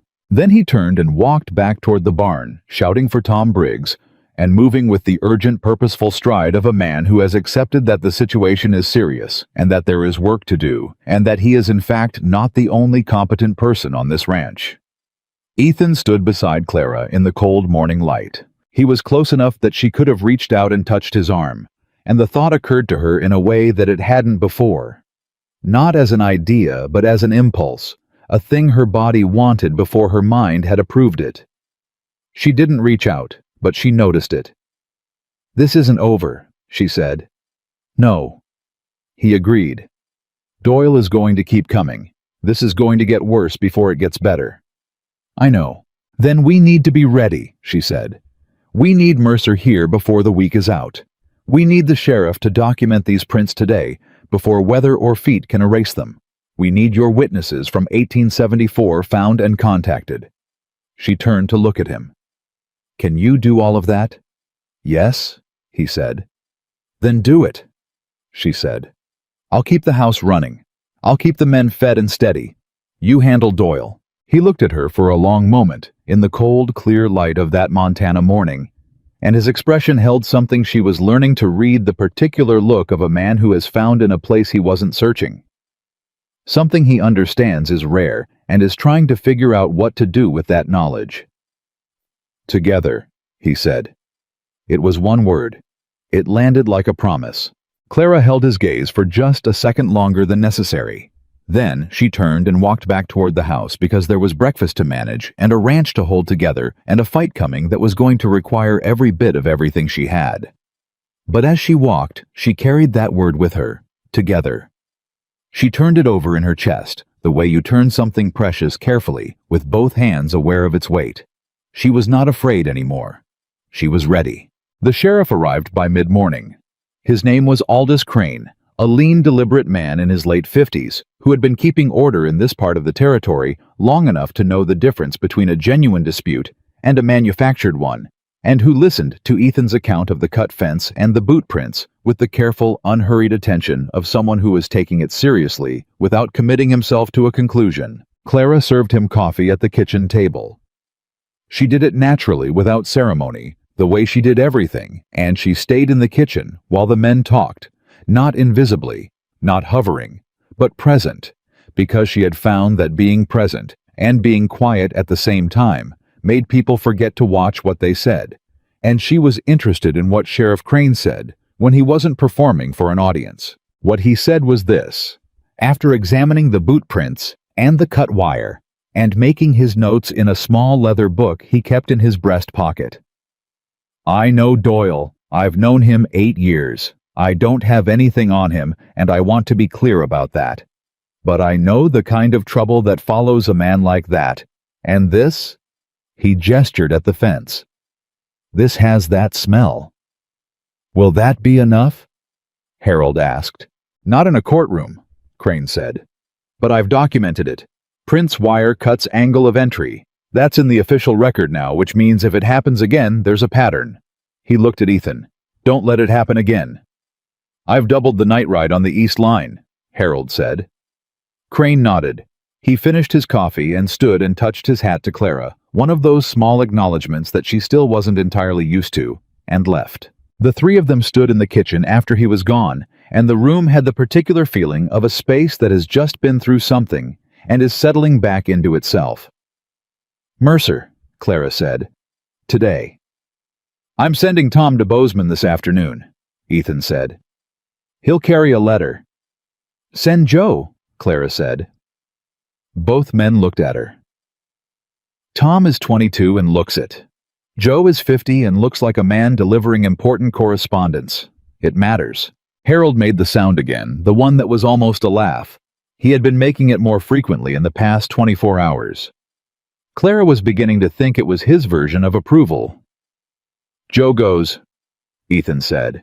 Joe Hicks left for Bozeman that afternoon with a sealed letter in his breast pocket and a very clear understanding from Clara that he was not to stop for anything except the horses, and that he was to put the letter directly into Mercer's hand or his office clerk's hand and nobody else's. "Yes, ma'am," Joe said, with the solemnity of a man on a genuine mission, which he was. Clara watched him ride out and then went back inside and started on supper. She cooked that evening with half her mind on the food, and the other half turning over the problem of Victor Doyle, the way you turn over a difficult piece of ground, looking for the shape of it, looking for where it was soft. What she knew Doyle was patient. He'd been running this same pattern for years without anyone identifying it. That meant he was careful and he was not impulsive. He was also based on the speed of the fence cutting well-informed. He'd moved against the ranch within days of filing the boundary claim, which suggested he had anticipated pushback and was working to foreclose options before they could be exercised. Which meant he knew about the Helena trip. Clara stood very still at the stove for a moment. He couldn't have known what she found. The land office was public record, and Fletcher had not seemed like a man with connections to the Doyle operation. But someone had seen her in Helena, or someone had noted a Caldwell Ranch connection and reported it, and Doyle had moved fast. She needed to think about who else knew things they shouldn't. Supper that night was quieter than usual. The men ate well. She had made a beef stew with the last of the root vegetables and fresh bread. The kind of meal that puts warmth into people who are carrying tension. But the table conversation was muted, which was unusual. These men had become over the weeks a genuinely communicative group at mealtimes. Something had changed in the atmosphere of the ranch, and everyone could feel it. After the men had gone, Clara was clearing the table when Tom Briggs came back in. He had eaten quickly and left, and she'd assumed he was heading to the bunkhouse. But here he was in the doorway, with his hat in his hands, and an expression she didn't immediately recognize on him. It was shame. "Miss Whitmore," he said. "I need to tell you something." Clara set down the plates she was carrying. "Sit down, Tom," she said. He sat. She sat across from him and waited. "When you went to Helena," he started, stopped. "I didn't say anything to anyone. I want to be clear about that." He looked at his hat. "But the day before you left, I was in town picking up the hardware order, and I ran into a man in the saloon. We got to talking. He was friendly, bought around, asked about the ranch." He stopped again. "What did you tell him?" Clara said. Her voice was even. "I didn't say anything about the boundary dispute. I swear I didn't. But I said we'd had some changes at the ranch, that there was a woman managing the house now, that she was—" He stopped. "I said you were sharp, that things had got a lot better run since you came. And he asked if you traveled much for the household business, and I said you were making a trip to Helena for supplies." The kitchen was very quiet. "What did this man look like?" Clara asked. Tom described him. Medium height, well-dressed for a saloon, maybe 40, with a way of listening that made you feel like he was genuinely interested in what you were saying. "Did he give you a name?" "Garrett," Tom said, and then he went pale. "That's—" "The same man who came to deliver Doyle's notice," Clara said. Tom's face did something painful. "I didn't know. Miss Whitmore, I didn't know who he was. I would never have—" "I know that," Clara said. She said it firmly, not gently, because gentleness right now would feel like absolution, and he needed to sit with this a moment longer, not out of punishment, but because he needed to understand what had happened clearly enough to never let it happen again. "You weren't careless, Tom. You were maneuvered. There is a difference. But you need to understand that Doyle has people watching this ranch, and that anything you say to a friendly stranger in a saloon may reach him inside 24 hours. Tom nodded. His jaw was tight. "Does Mr. Caldwell know?" he asked. "He will," Clara said. "You're going to tell him yourself, tonight." Tom nodded again. "And Tom," she said, "you came in here and told me. That matters. A man who makes a mistake and hides it is a problem. A man who makes a mistake and comes forward is someone you can work with." He looked up. "Go find Mr. Caldwell," she said. "Tell him everything you told me." He went. Clara sat at the table alone for a moment and processed the new information. Doyle had a man watching. Had probably had one watching for a while, which meant the trip to Helena had been anticipated, even if its contents hadn't been known. That changed things. It meant the attorney contact the witness search. All of it needed to happen with more discretion than they'd been using. She was at the sink when Ethan came in 20 minutes later with an expression that said Tom had told him. "He came to you first," Ethan said. It was not quite a question. "He came to me because I was here," Clara said. "He told you everything, which is what mattered." "He told you because he trusts you," Ethan said. "These men trust you. You know that." "I know they eat my cooking," Clara said. Clara. That quiet way he said her name, that first name way that had become in the past days something she counted on without having decided to. "Don't make yourself smaller than you are. Not here." She turned to look at him. "Doyle has a man watching us," she said. "I know." "Then Mercer needs to come here quietly, not a public stage, not through town." "I'll arrange it. And the witnesses, Mick Garber and Bill Sanderson. They need to be contacted by someone Doyle's man won't be watching. Not Tom, not Harold. Harold is known." "Who then?" Clara thought about it. "Mrs. Marsh," she said. Ethan blinked. "She's a businesswoman in town who has no visible connection to this dispute," Clara said. "If she sends a note to Mick Garber asking him to call on her regarding a boarding house matter, no one will look twice. And Mick Garber can be told what's needed in private." She paused. "Would Mrs. Marsh do it?" "She might," Ethan said, "if it was asked right."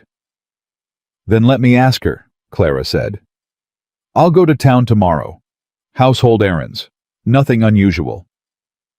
Ethan was quiet for a long moment. "You're 2 steps ahead of everyone," he said. "I spent 26 years being overlooked," Clara said. "You learn to think from the outside. You learn to see what people who are being watched don't see." He looked at her, that look again, the one she was running out of ways to describe to herself, the one that made her feel visible in the truest sense of the word. "I should have come to find you years ago," he said. Clara looked at the sink. "You didn't know I existed years ago." "No," he said. "I didn't." A pause. "I'm grateful I know it now." She didn't answer that. She went back to the dishes. But her hands were not entirely steady, and she was glad her back was to him. He left her to finish. She heard him on the stairs, and then the house settled back into its nighttime quiet. And she stood at the sink with her hands in the cooling water and thought about what it meant to be known. Really known. Not useful. Not necessary. Known. It was terrifying. It was the best thing she had felt in years. She went to town the next morning with a wagon and a supply list and the Sheffield knife in her pocket. Not for defense. Just because she carried it everywhere, and it reminded her of who she was when she needed reminding. She made her supply stops first, moving through town with the ordinary purposefulness of a woman running household errands, and she counted in her peripheral vision 3 men she didn't recognize who were paying more attention to their surroundings than men sitting idle in a frontier town usually did. Doyle's watchers. She made note of their positions and walked past them without changing her pace. Mrs. Marsh received her in the back office of the boarding house with the shrewd, measured expression she always wore, the face of a woman who had survived long enough in a difficult business to assume that people came to see her for reasons they didn't immediately state. "Clara," she said, "you're looking well." "I am well," Clara said. "Thank you for seeing me." "You didn't come for a social call," Mrs. Marsh said. "No, ma'am." Clara told her what she needed. She told her cleanly, and without excessive detail. Mrs. Marsh was not a woman who needed things explained twice, or who appreciated being talked around, and she watched the older woman's expression move through calculation and arrive at decision. "Mick Garber has eaten breakfast here every Tuesday for 11 years, Mrs. Marsh said. "Tomorrow is Tuesday." "Yes, ma'am." "You want me to tell him that Caldwell needs his testimony about the 1874 survey?" "I want you to tell him that a man he may respect has had something taken from him that he didn't deserve to lose, and that Mick Garber is one of the few people who can help set it right. Then tell him the specifics." Mrs. Marsh looked at her. "You've changed," the older woman said.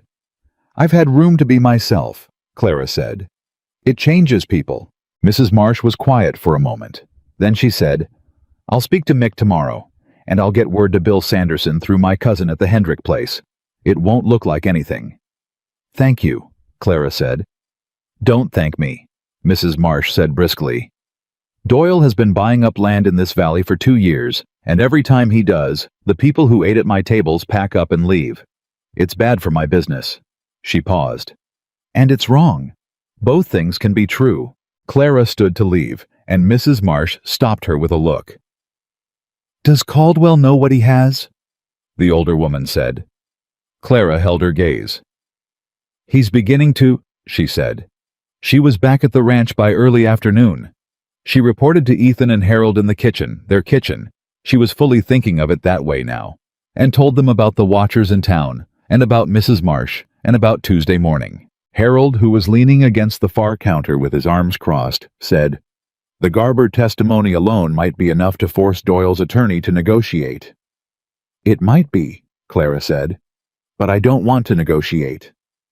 Both men looked at her. "I want the pattern exposed," she said. "Not just this ranch protected. The other ranches Doyle took the people who sold because they thought they had no choice. If Mercer takes this case and makes the full picture visible, it doesn't just save the Double C. It stops Doyle from doing it again." The kitchen was very still. "That's a bigger fight than defending a boundary line," Ethan said. "I know," Clara said. "It's riskier. If we go after the pattern and we can't prove it adequately, Doyle has reason to come after us harder. If we only defend the boundary and win, Doyle moves on to the next ranch, and the next, and the next," Clara said. "And someday, one of those ranches won't have someone who knows to look for the pattern." Harold uncrossed his arms. He looked at Ethan. Ethan looked at Clara. "All right," he said. "We go after the pattern." Mercer arrived on Saturday quietly, the way Clara had requested, coming in from the North Road, rather than through town, arriving at the ranch at an hour when Doyle's watchers would be at the saloon, rather than the road. He was a compact, precise man, with a lawyer's habit of listening without expression, which Clara found immediately comfortable. She served him supper and sat at the table while Ethan and Harold laid out the case, and she watched Mercer's face as they talked, reading the small movements that indicated where his attention sharpened and where it didn't. When they finished, he asked 3 questions. The first 2 were directed at Ethan and Harold. The third, he directed at Clara. "The pattern in the land office records, you identified this yourself?" "Yes," she said. "You understood what you were looking at without legal training?" "I understood what a pattern of one person's name appearing next to another person's name in 11 out of 14 records means," she said. "I didn't need legal training for that." Mercer looked at her for a moment. Then he said to Ethan, "She's the one who found this." "She is," Ethan said. "Then she should be present for everything going forward," Mercer said. "She knows more about this case than either of you." Harold remarkably said nothing to contest this. Mercer worked at the kitchen table until well past midnight. Clara made coffee and kept the lamp full and answered his questions when he had them. And somewhere around 10 o'clock, she realized that she was not an auxiliary to this process. She was central to it. The case that was going to save this ranch had been built from the information she had gathered, organized the way she organized everything, clearly logically, with nothing wasted and nothing overlooked. She had done that. The morning after Mercer left to begin filing, Clara walked to the east pasture alone. Just herself, and the cold, and the flat gray light, and the repaired fence stretching out along the boundary line that Doyle wanted and was not going to get. She stood there for a while. She thought about the boarding house kitchen, about being the cook, about the years of invisible work and the years of going to bed without anyone having seen her, truly fully seen her. And she thought about how strange it was that all of it had led here. That the cornbread and the hungry child and the man who came back to ask about it had all been part of a thread that ran from there to this cold field on this particular morning in Montana, 1884. She heard hoofbeats behind her and didn't turn around because she already knew the rhythm. Ethan reined in and dropped from his horse and came to stand beside her. They stood together at the fence for a long moment, neither of them speaking. Then Ethan said, "Mercer thinks we have a strong case." "I know," she said. "I read his notes." He almost smiled. "Of course you did." The quiet between them was comfortable in the way that only time creates. Not the absence of things to say, but the presence of enough trust that silence was allowed. "Clara," he said. "Ethan," she said, and his name came out easy and natural, the way a word does when you've been thinking it for a while before you say it. He was quiet for a second, as if hearing his name from her had taken something out of him and he was refilling it. "When this is over," he said. "When Mercer has done what he's going to do and Doyle is finished and this ranch is standing the way it's supposed to stand." He stopped, started again. "I want to talk to you about something, about what I want this place to be, what I want it to be for." Another pause. "And whether you might want to be part of that."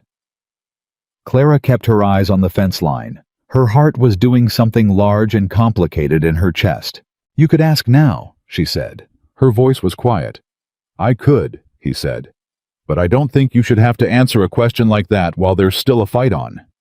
I think you deserve to be asked when everything is clear, when it's only the question itself and not everything around it." She turned to look at him. He was looking at her directly, fully, without the slight sideways quality that men sometimes used when they were uncertain of their welcome. His eyes were the color of the hills in winter, and they were entirely steady, and what was in them was not performance. "You are the most unusual man I have ever met, Ethan Caldwell," she said. "I'm going to take that as a compliment," he said. It was one, she said. He reached up and touched the brim of his hat, that small, deliberate, particular gesture that she had come to think of as the most honest thing about him, the acknowledgement that he saw who she was and wanted her to know it, and then he turned and walked back to his horse. Clara turned back to the fence. She pressed one hand flat against the top post and felt the cold, solid wood under her palm, and the hard ground under her feet, and the enormity of the sky overhead, and she breathed. She was not afraid. She was here. She was standing on ground that someone wanted to take and that she was going to help hold. She was known by people who had started out underestimating her and arrived one by one at the truth of her. She was in a place that had become without her quite noticing when the first real home she had known since she was 9 years old, and she was loved. She hadn't said it to herself before. She let herself say it now, standing at the east fence line of the Double C Ranch in the cold Montana morning. Her hand on the post that someone had moved, and that was going back to where it belonged. She was loved. She didn't know what to do with it yet. She didn't know all the shapes it would take, or all the courage it would require of her courage of a different kind than the courage she'd spent in Helena, or at the kitchen table, or in the yard with Harold. The most difficult courage, the kind that asks you to stop protecting yourself from good things. But she was going to find out. 3 weeks later, Mercer filed in the territorial court. He filed not just the boundary defense, but the full case. All 11 Orvis surveys, the pattern of rulings, the boot prints documented by Sheriff Crane, the cut fence, the testimony of Mick Garber and Bill Sanderson, who had both, as it turned out, been waiting for someone to ask them the right question for years. He filed it as a case of systematic land fraud, naming Doyle and Whitfield and Orvis and the Surveyor's License Board, and the filing made noise in Helena, the way that a stone makes noise when it hits still water first. The impact, then the spreading circles reaching further than you'd expect. The morning the news came back that the territorial court had issued a preliminary ruling, freezing all of Doyle's active land claims pending investigation. Ethan found Clara in the kitchen. He stood in the doorway, and she looked up, and she read the news in his face before he said a word. She set down what she was holding. He crossed the kitchen in 4 steps, and he took her hands, both of them in both of his, and he held them, and he said, "It's over. The boundary stands. The ranch is safe." Clara felt something move through her that was not easily described. Not simply relief, though relief was part of it. Not simply joy, though that was there too. Something deeper.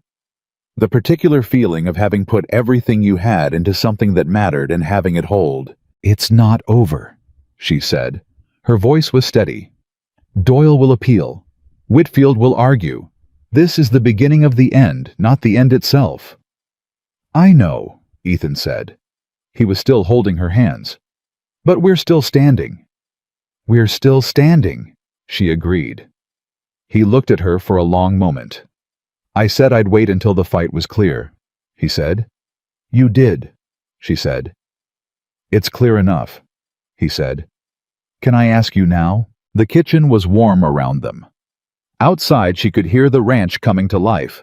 The men in the yard, the horses, the ordinary sounds of a working day, beginning the way working days did when the people who made them felt like they were working for something. "Yes," Clara said. He looked at her steadily, fully, without hurry. "Will you stay?" he said. "Not as the cook. Not under any arrangement or agreement or trial period. Just stay. Be here. Be part of what this place is." Clara looked at this man holding her hands in her kitchen. She thought about the boarding house, about the faded brown dress and the empty skillet and the child in the hallway and the years of invisible work. She thought about everything it had cost her to walk out of that life and into this one. She thought about Cornbread. "Yes," she said. "I'll stay." Ethan's hands tightened on hers just briefly, just enough, and that small pressure said more than a speech would have. From the doorway, somebody cleared his throat. They both looked up. Harold Bennett was standing in the kitchen doorway, with a look on his face that was made up of approximately equal parts discomfort, dignity, and what Clara was now able to identify with certainty as genuine warmth. "Breakfast," Harold said, "is going to be late if nobody starts it." Clara looked at him. She reached out without a word and handed him the apron from the counter. Harold stared at it. "Mr. Bennett," she said serenely, "you know where the biscuit tin is?" The look on Harold Bennett's face in that moment was something Clara Whitmore would remember for the rest of her life. The absolute indignation of a proud man being handed an apron by a woman he had at this point fully and completely stopped underestimating. He took it. He put it on. He went to the biscuit tin. And Clara Whitmore, standing in the warm kitchen of the Double C Ranch on a clear Montana morning, laughed out loud for the first time in longer than she could remember. Real laughter, full laughter, the kind that comes from the bottom of you when you are at last exactly where you belong. Harold Bennett wearing an apron was something the men talked about for 3 weeks. Clara never brought it up herself. She didn't need to. Tom Briggs had been coming through the kitchen for water that morning and had seen it with his own eyes. And by supper that evening, the entire crew knew, and the particular quality of respect they had been building toward Clara since Pete Okafor's stitches and the East Fence and the Helena trip crystallized into something permanent and unquestioned. She had made Harold Bennett put on an apron. That settled it. Whatever Clara Whitmore was, she was not someone you underestimated. Harold himself never acknowledged it happened. Clara never mentioned it. Between them, this became a kind of treaty, unwritten, unspoken, entirely understood. And it was, she thought, the most Harold thing that could have possibly occurred. The weeks after Mercer's filing were not quiet ones. Doyle's attorney appealed within 10 days as Clara had predicted, and the territorial court scheduled a full hearing for March, which meant 2 months of waiting during which Doyle's operation continued to function.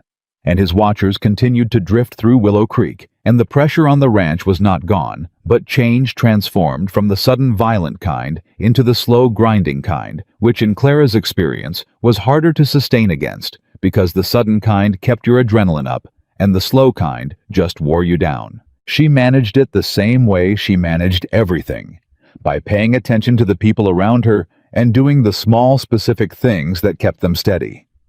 She noticed when the men were getting tight with anxiety, and she made pie, actual pie, not the workday kind, but the serious kind, the kind that took half a day, and she put it on the table without explanation, and watched the tightness ease around the edges, as men ate something that tasted like someone cared whether they were all right. She noticed when Ethan was sitting up too late with his papers, and she brought him coffee without being asked, and sat down across from him and said, "Tell me what you're worried about." And she listened, really listened, the full weight of her attention. And sometimes she had something useful to add, and sometimes she didn't. But either way, he looked less alone at the end of it, which was the point. She noticed when Harold was moving carefully and favoring his left side, which meant his back was causing him trouble again. And she made a compress without commenting on it, and left it on his workbench with no note and no expectation of acknowledgement.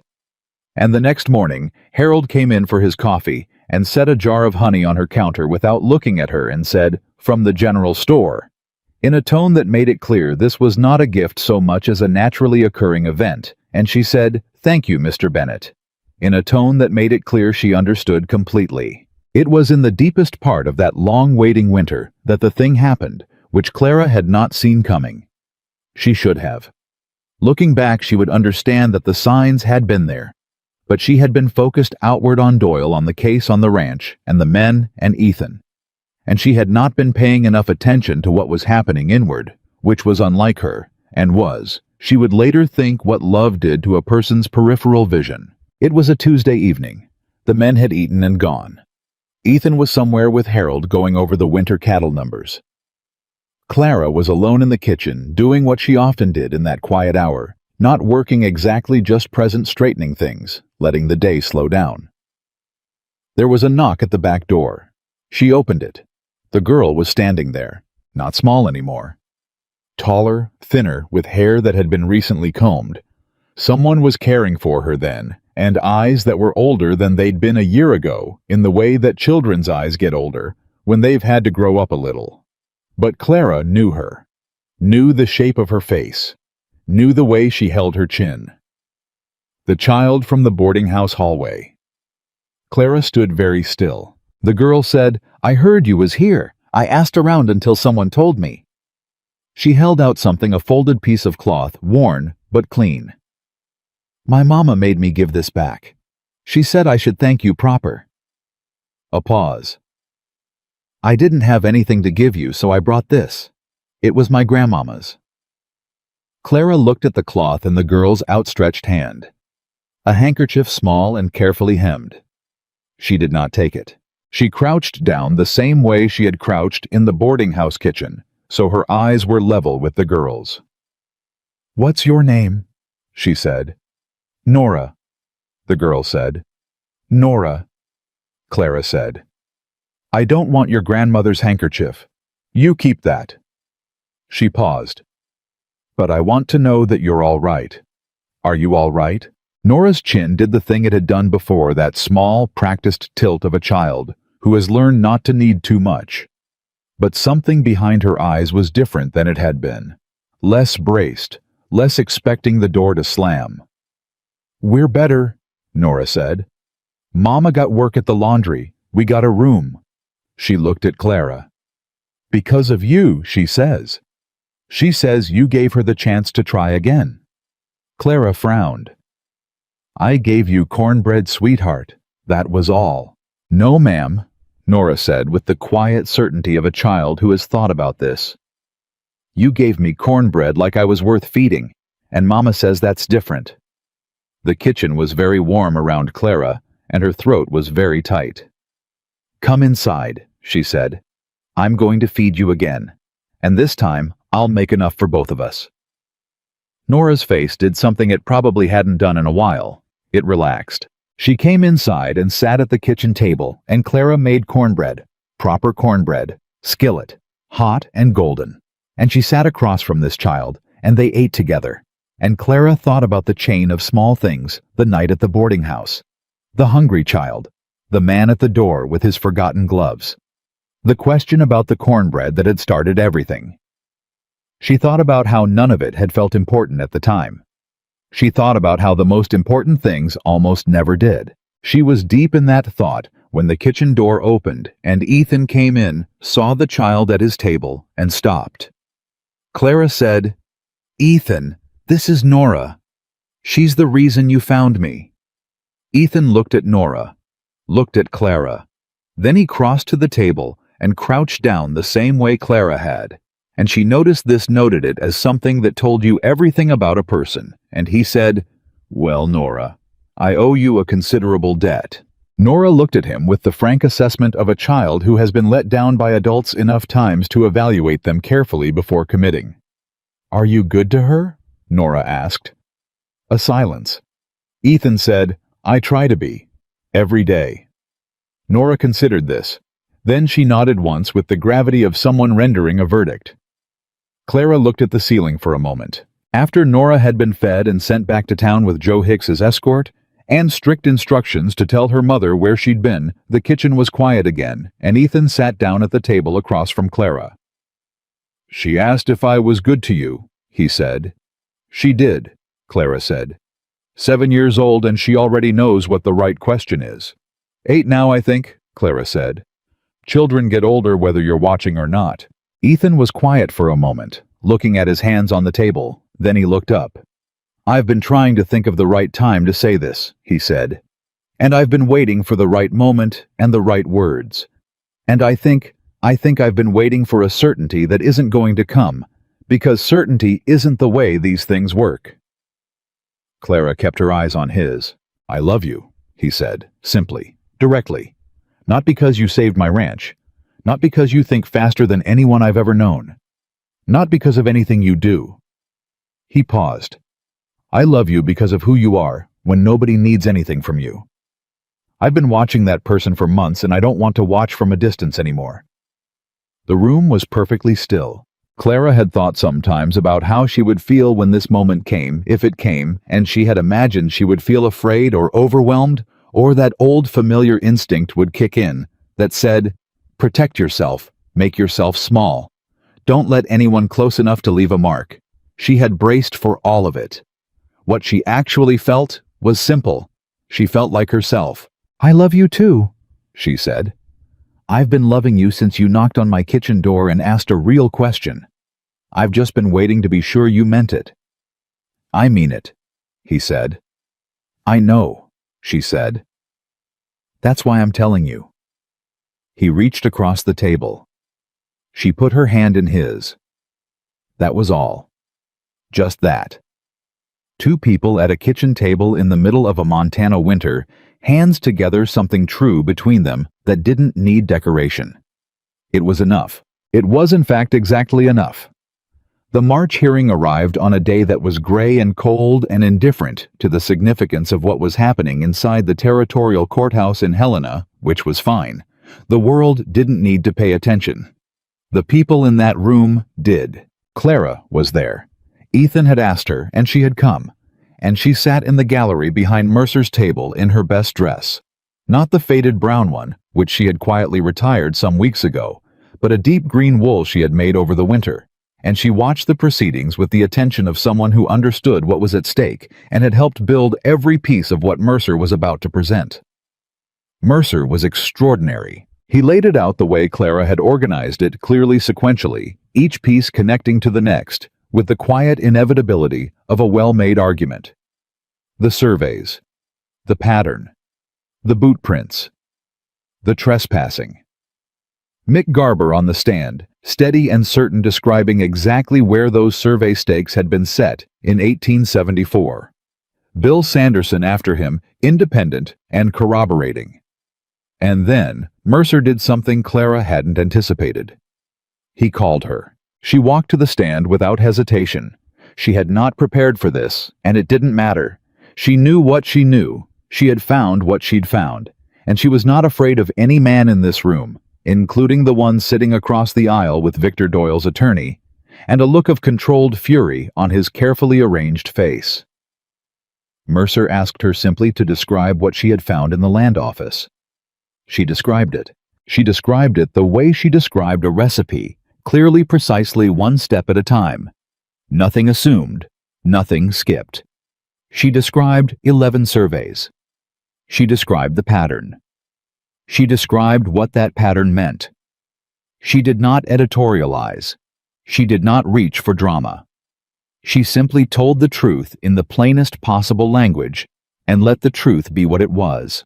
When Whitfield rose to cross-examine her, he tried 3 different angles to suggest she didn't understand what she'd seen, that she had misread the records, that a cook from a Montana ranch had no business interpreting survey documents. She answered every question the same way, clearly, factually, without anger and without apology. On the 3rd attempt, Whitfield said with a particular kind of condescension that she had been receiving from men her entire life. "Miss Whitmore, do you have any formal education in land law or surveying?" Clara looked at him steadily. "No, sir," she said. "I have no formal education in land law.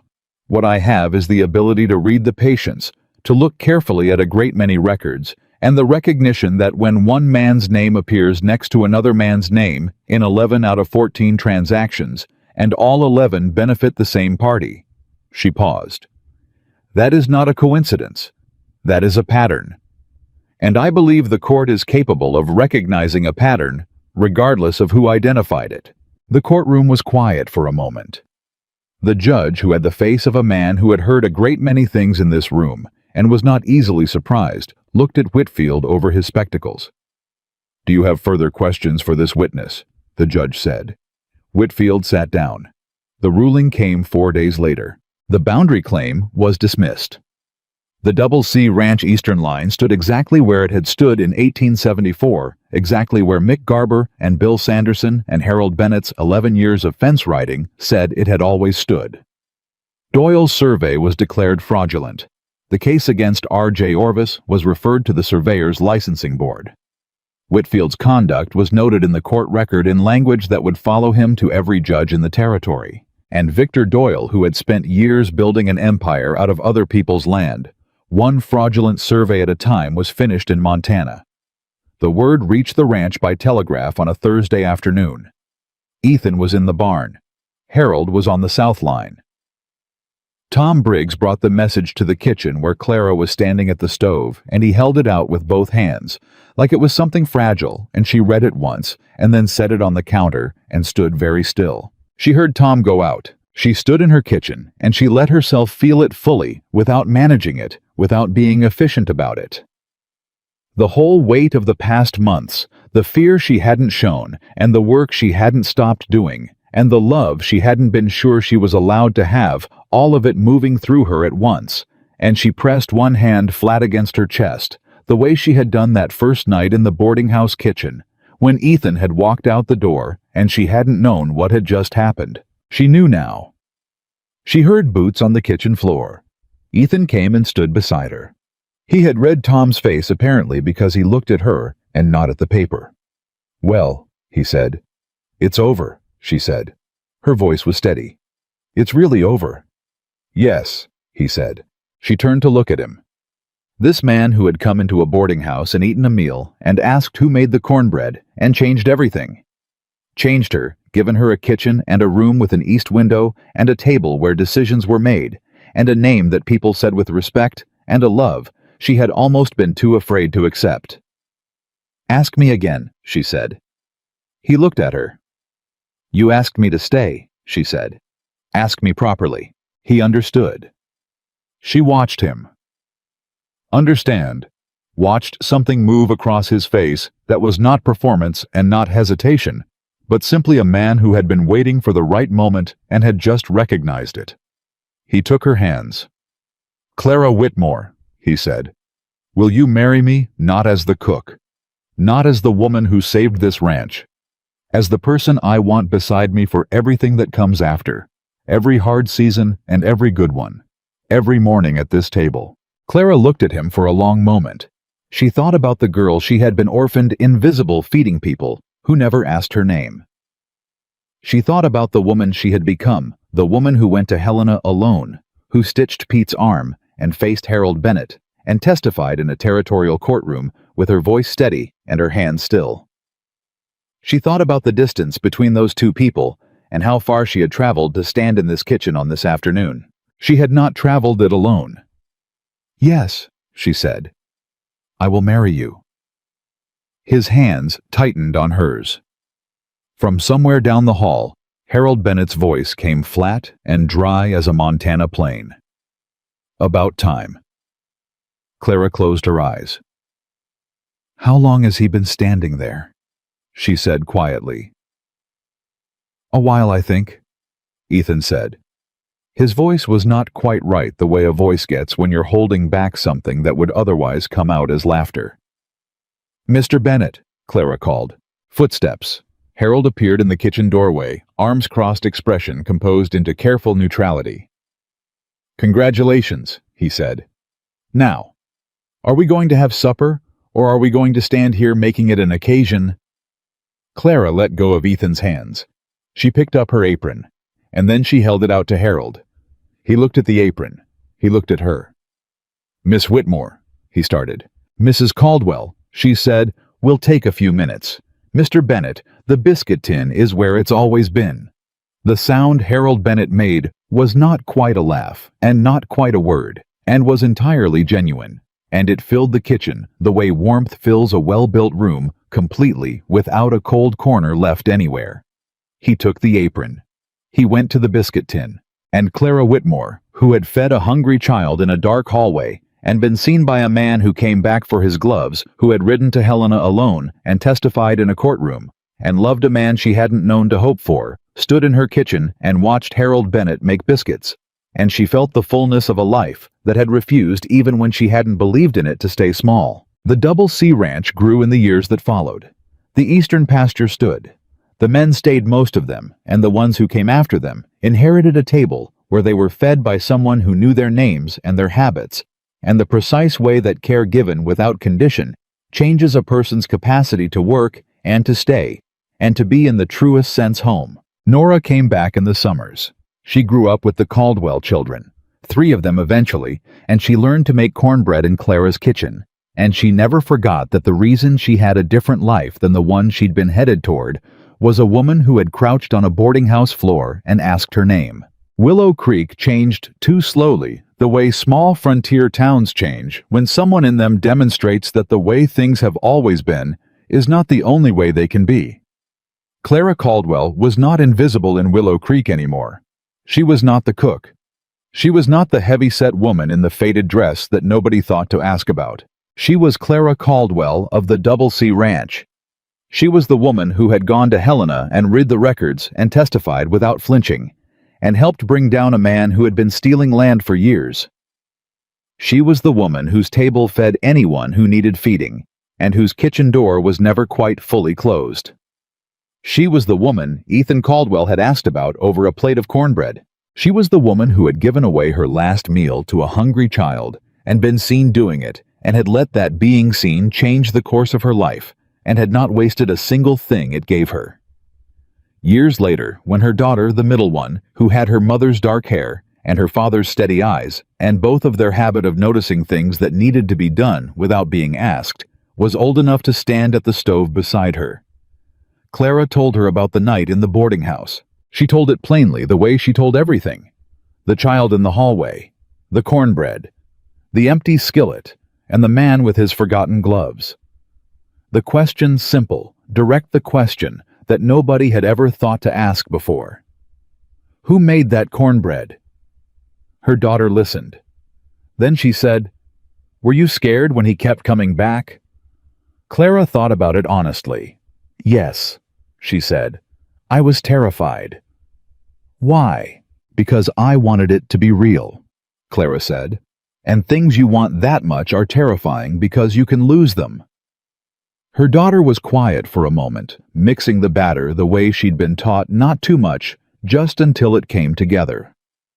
"But you said yes anyway," her daughter said. "I said yes anyway," Clara agreed. "Because you were brave." Clara looked at her daughter. She thought about everything she'd been and done and survived and chosen. "Because I was tired of being invisible," she said. "And because your father asked a real question. And when someone asks you a real question, the only honest thing you can do is give them a real answer."